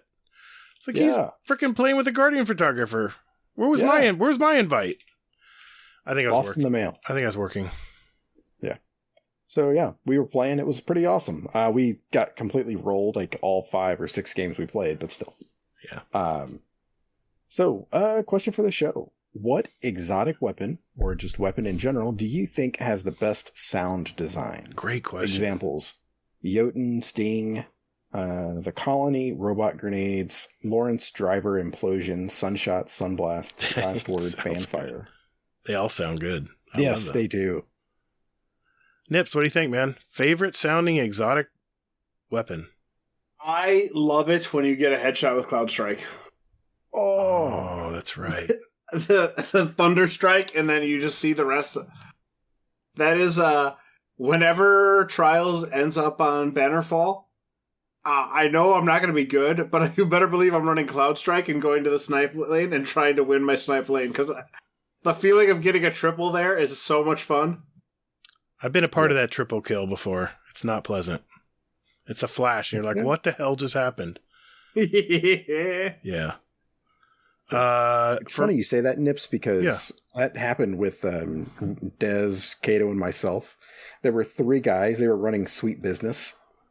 All 3 of them. Oh, no. And I got a triple. I shot one of them with Cloud Strike in the head, and they just like wiped out all 3 of them. It was glorious. A great feeling. Oh, important safety tip. If your partner does get hit with that rifle and it sucks you in, if you're in a rift, you will survive. So put a rift next to your buddy near doors, especially if you know someone's is going to use the driver. So what the hell? Oh yeah, the Lorenz driver, not Cloud Strike. No, not Cloud Strike. I think Cloud Strike kills you through a rift. I think so, but Lorenz. Yeah. I meant the Lorenz driver. Sorry, I'm thinking ahead here. Amateur bullshit. Yeah. There we go. For me, I'm not. This is not going to be a popular answer, but I've loved the sound of this gun ever since D1, and that is fucking Telesto response. No, I actually hate the sound of Telesto. It sounds like you're That's how much he hears it. It sounds like you're crapping out something. No, it's the Mida multi-tool. It sounds like a staple gun. Oh, I love the Mida. Chunka. I love that sound. Ever since that was my favorite exotic in Destiny 1, and it's not my favorite exotic in Destiny 2, but I still love that damn gun. So, well, yeah, I was my favorite exotic in D1, and I really like it in D2. Clearly not as much as the Colony, see speedrun answers, but I still very much enjoy it. Nice. All right. Okay, it's my turn, isn't it? I've got one from Hades here. This is a thinker. Question for the show. What's a TV show you can keep rewatching? Currently watching Supernatural. Gatr, you might like it. Not quite horror, but some kind of scary bits. Yeah, I know this show. I think you already mentioned one, Nips. You have another one? Luther and The Good Place are the 2 for me. Yeah. Man, I had to think about this. Hazel, you got an answer? I think Schitt's Creek. I mean, that's one that my wife and I have gone back a couple times and like just watched a couple of episodes here and there just at random. I mean, that's one of those things that you can just, it's weird that you can actually pick an episode at random and then just pick it up and start watching it. And then you just go like, oh, it's a really good one. You're familiar with it. Yeah. You know the deal. You know the story. You know the characters. Makes it easy. Yeah, you just put it on and you start watching it and you just laugh and you're like, oh, that's a good one. Well, it sucks that he didn't say movie because it would be Matrix, but oh, Jesus God. I had to say that for you. It would be Star Trek. Whether it's the originals in the 60s or the Last Generation or the Next Generation. I mean, it's good old Star Trek, The Last Generation. The Last Generation. I think that beer's kicking in. Can't wait for that to be over. God damn it. Mo's going to be all over that one. Yeah, any Star Trek movie or show, whether it's, even one of the newer ones, I love watching them because each show has its own little story and you can forget. There's so many episodes of Star Trek. You forget the plot sometimes and go back and watch it and you're like, oh yeah, it was, that's my show. I used to watch Star Trek, the Last Generation +1. I do have editing power, but I'm not going to edit it for the comical content that it gives our listeners. So I will. Good old comedic relief. I will. Yep. I will lay down on that sword. Okay. Also read as laziness. All right, what do you think, guys? One question each, maybe? That sound good? Sure. Okay. Who wants to go first? That was just my turn, so. Okay, I'll pick this one here. This one's topical. Okay. So, Kingsley Mack, question for the show. Trials is available for a full 4 days out of 7 in a week. Do you like that amount of time for getting the population excited, or think it should be modified at all? I lean towards it being okay. I mean, Iron Banner's a whole week. So I do like that they're not going to have trials on Iron Banner weeks. So once a month, you're not going to have trials, which I think will make people even more thirsty to play it the next week. No, I think it's fun. I think Kingsley's not a fan of PvP. But he's probably played a few games. I imagine he's played a few games. Well, we got a raid race against him tomorrow, so.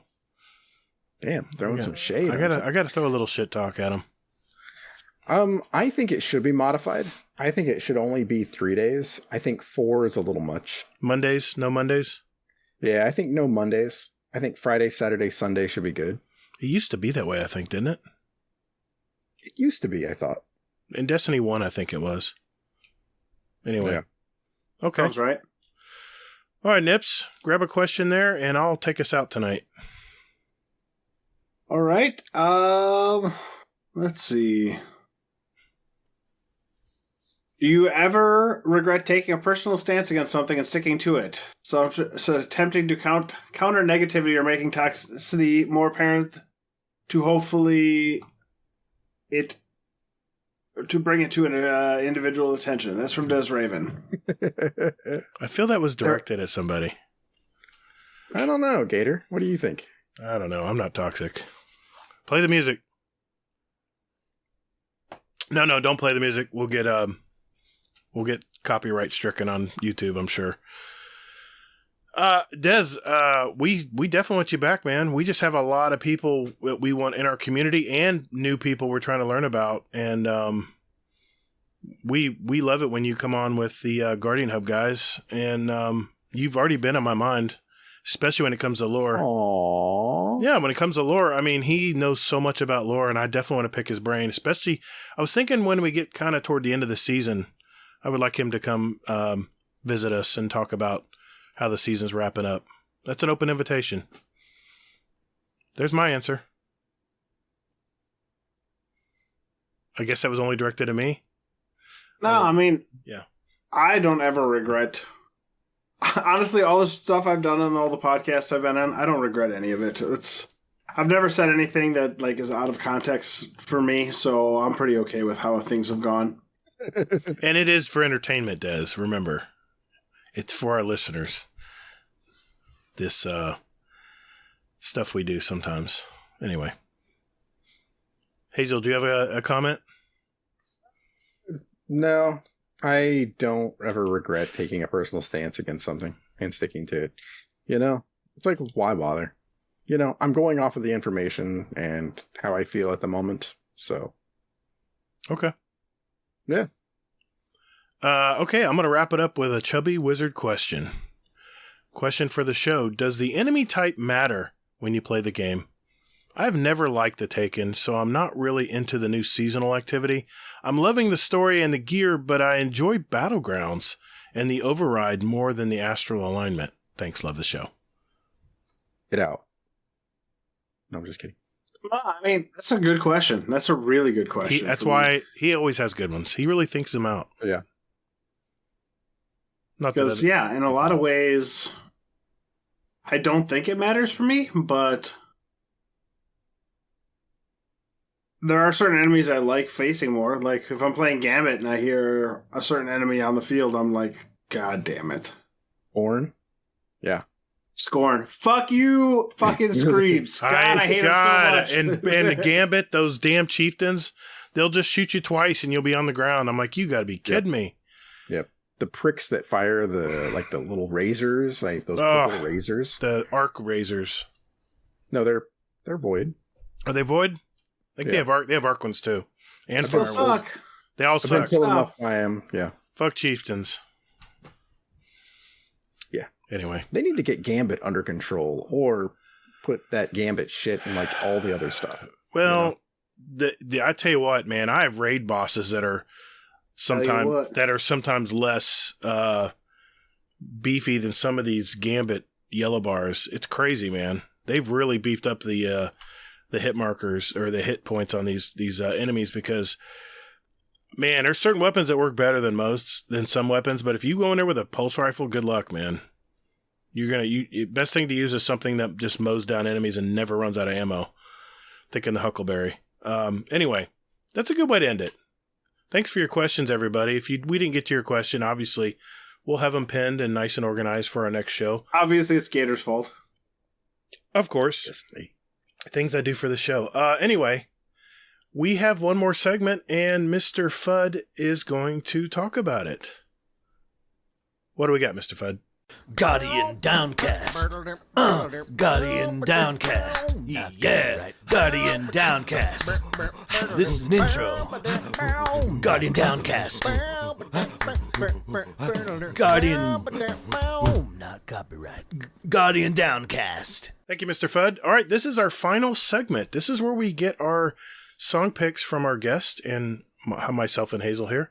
And we pick 2 songs each of us for our Guardian Downcast show playlist on Spotify.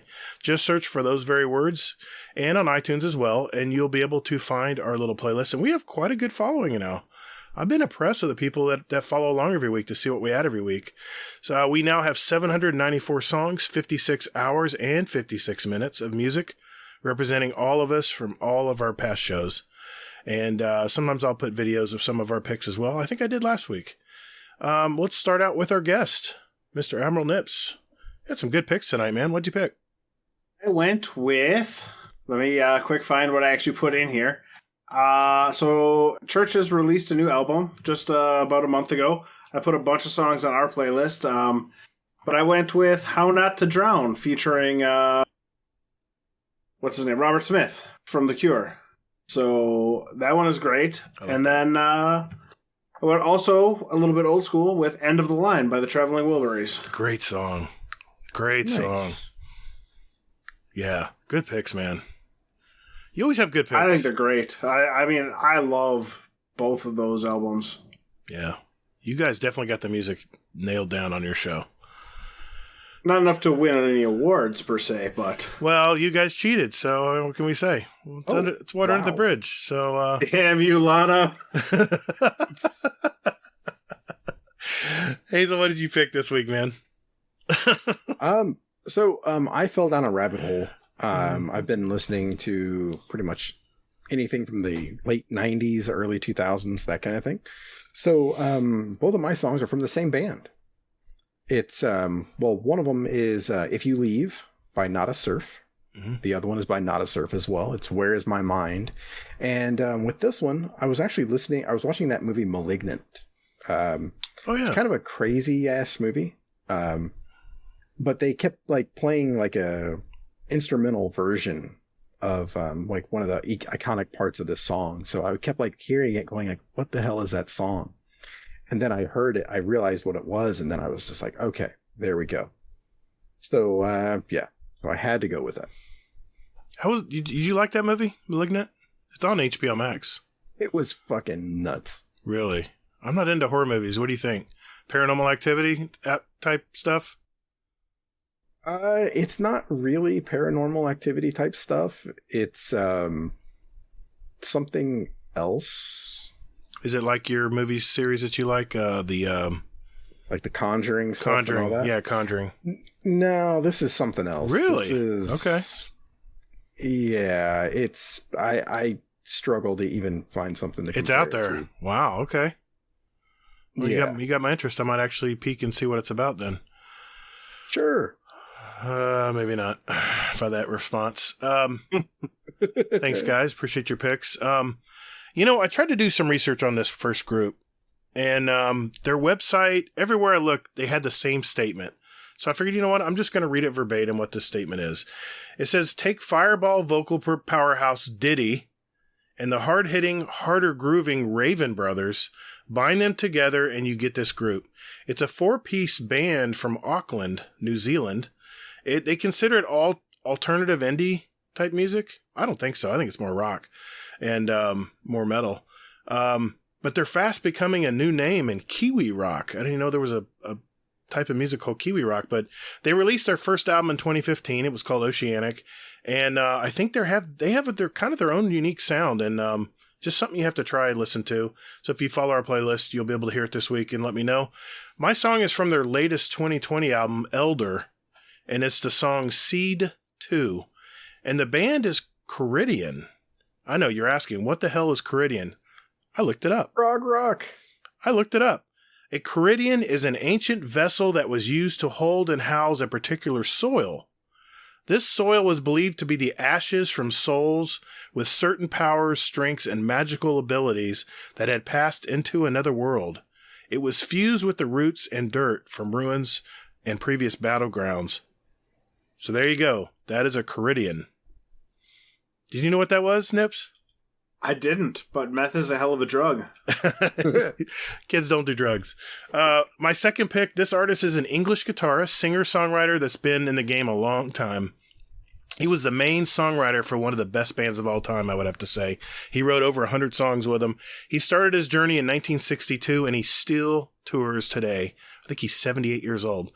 As an instrumentalist, although known primarily as a guitarist, this musician also plays keyboards, banjo, accordion, harmonica, ukulele, mandolin, violin, and synthesizer, bass guitar. Better be drums. motherfucking Jeff Lynne. It is not Jeff Lynne.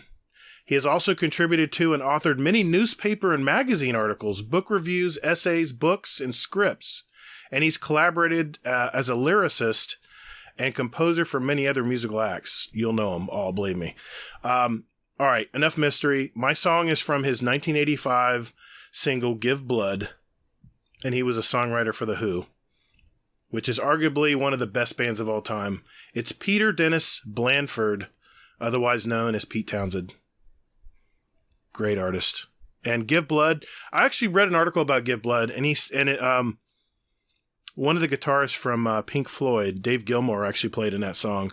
And when they were trying to put the song together, he scrambled and looked for music and he was just looking for music. He was, why don't you just do your little ditty doo-wop stuff and I'll just yell Give Blood in the mic every few times. And they all came together and wrote this song called Give Blood. And it's obviously about giving blood. And in his lyrics, he says things like, sometimes that may not be enough. It's kind of a political piece, but I thought it was good. Hey, Zan. I love Pete Townsend, but it's real hard to separate the art from the artist. Yeah. His music is amazing, but... It is. It's like rooting for Gary Glitter to have a good day. Oh, shit. Wow, what a comparison. Wow. I mean, the musical difference is pretty great, but the things they were arrested for, not so different. That's true. Zan gave us a song this week. He gave us a song Chameleon from 1974. It's Maynard Ferguson. He's a Canadian jazz trumpeter. I listened to it actually. It's a pretty groovy track. Let's check it out.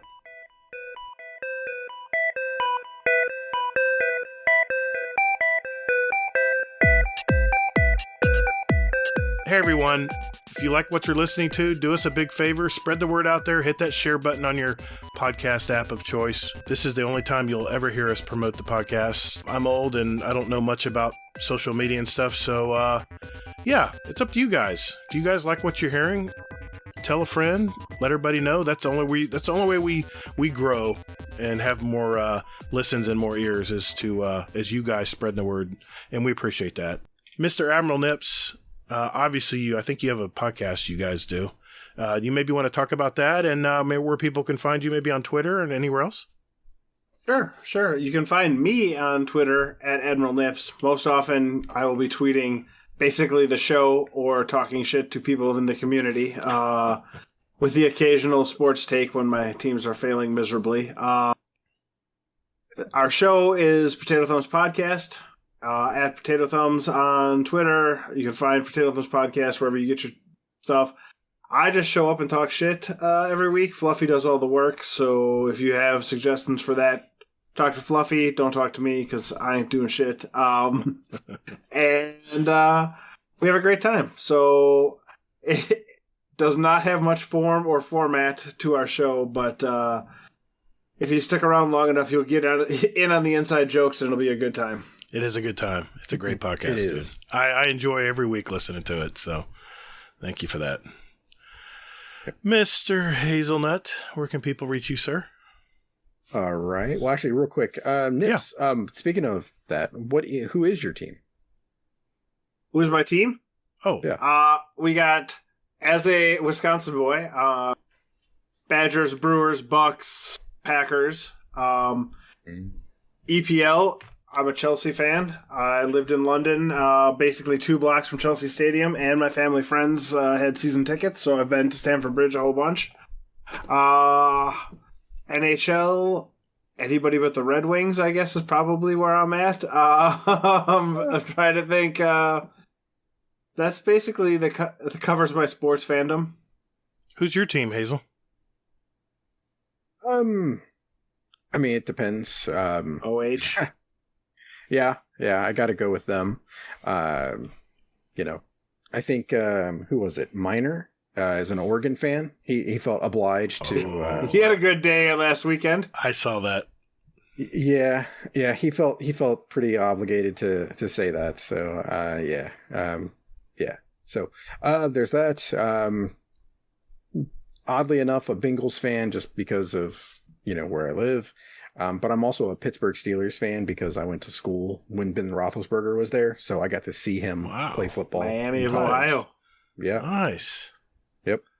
So yeah, there's that. And then when it comes to hockey, I was out of hockey for a long time, but then I started getting back into it, and I'm trying to find a team. I used to be a Red Wings fan way back in the day with Chris Osgood and Steve Yzerman. Hated that team, even though they had Chelios, who was a Badger legend. Yeah, I loved that team. I mean, that was like the first game that I ever saw them play was against the Colorado Avalanche. And yep, that was the team I rooted for back then, the Patrick Waugh, Peter Forsberg team. So, oh god, I fucking hated those people. Some of the best clips you can find on the internet are the Avalanche Red Wings fights from the mid '90s. Yeah, when the goalies would drop the gloves and meet in center ice. Right. Or before the puck even hit the ice, everyone had dropped their gloves and it was time to fight. I do not understand good hockey. Old days. I don't get the fascination with hockey. Even though we're in Florida and we have a hockey team, which I still don't understand. Which still has won, trophies? Yeah, I mean, they've done right? They won a couple years. 2 years ago? They've held their own. 2 years ago. They've done well. The Lightning won.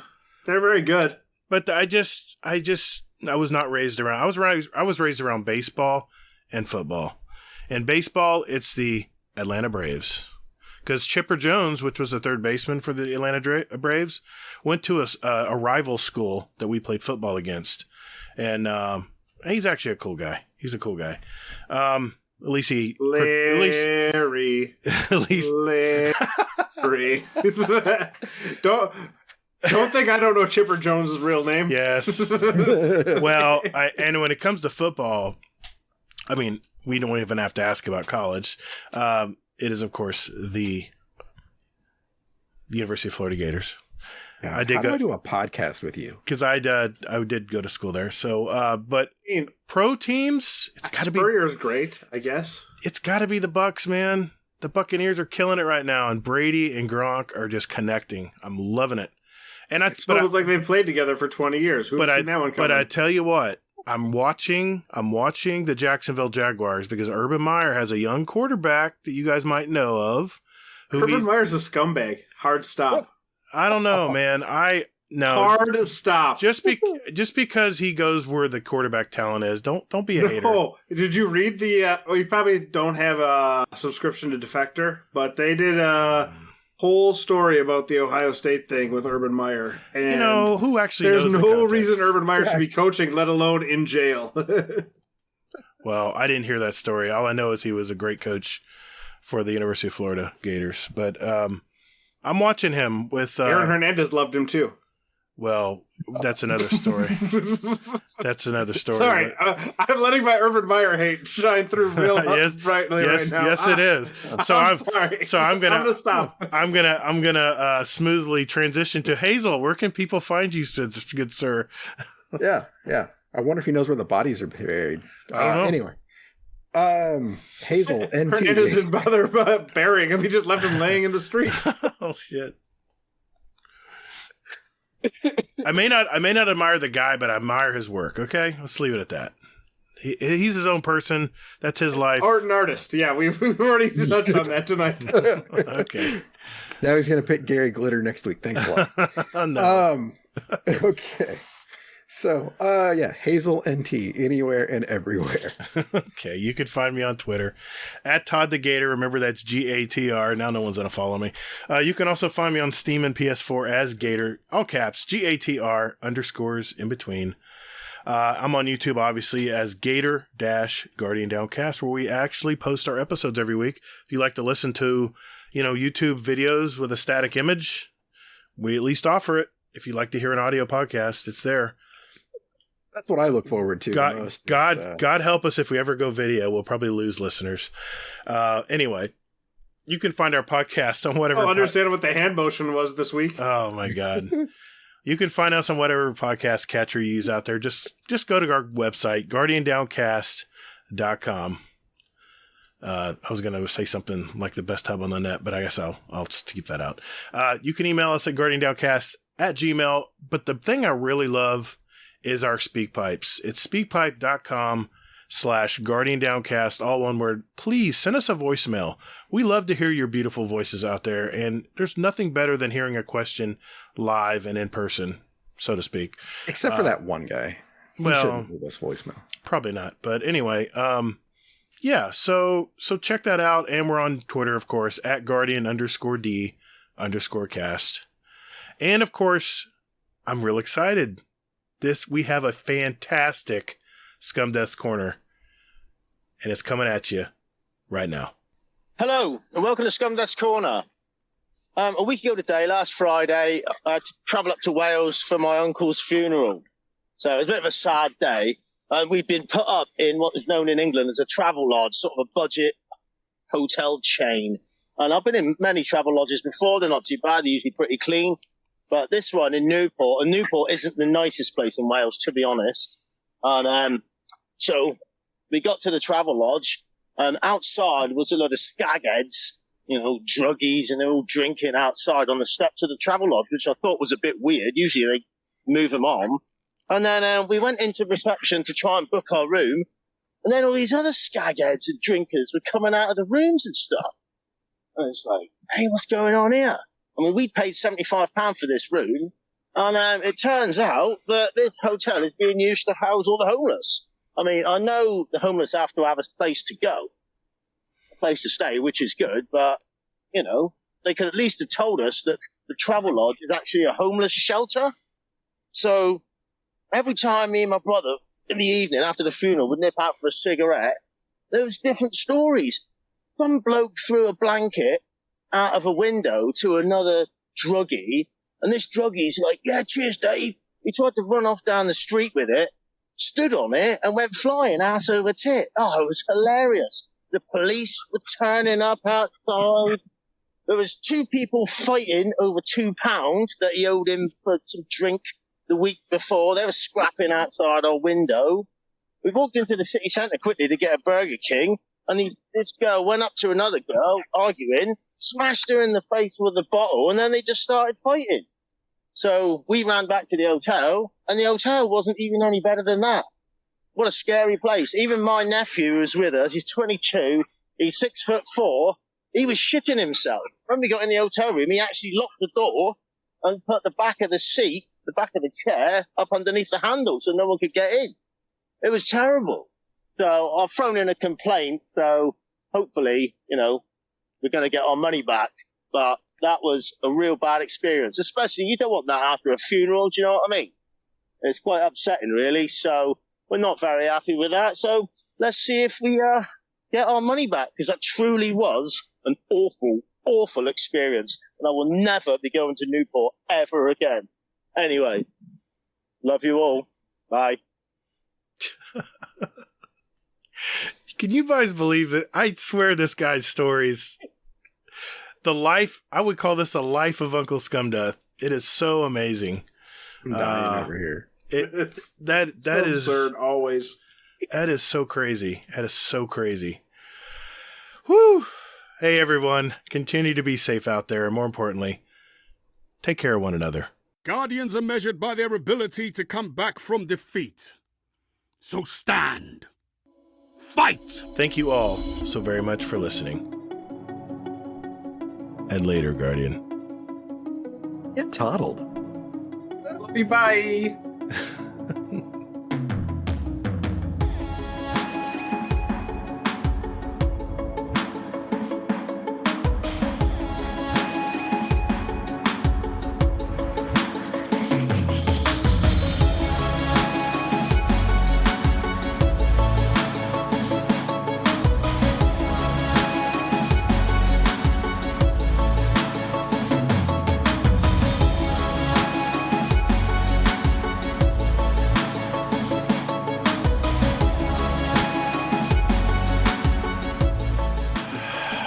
I had time to nap. It's just been a long day. Oh, me too. Rain filled, of course. I'm working in there. I said F it. I said it started raining right in the middle of the yard I was treating. I'm like, fuck it. I'm just gonna keep treating the yard. Maybe the rain will kill the bugs. It was a light rain, It was like if it gets any heavier, I'm out of here. And I was like, you know what, screw it. It's one of those light rains that just fully, I was head to toe soaked. T-shirt, everything, totally soaked through. And I was like, man, now I feel like shit.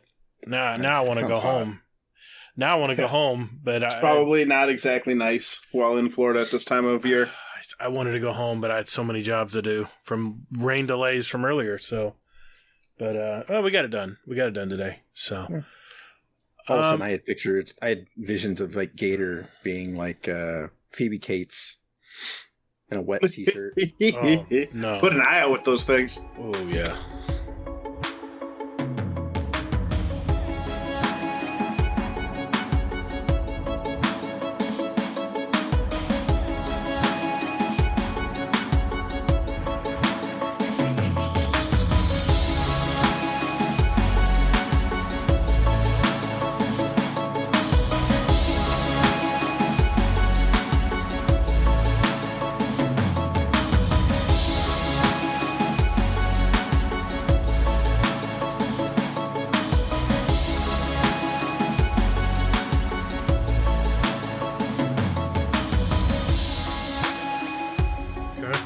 Join you.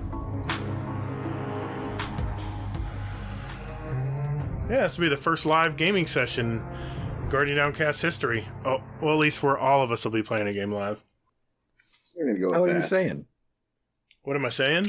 He's saying you game while recording. Yes, Sin. Right. Oh, I'm the man in the field. Come on, we need that. Right? Oh, yeah, we do need that.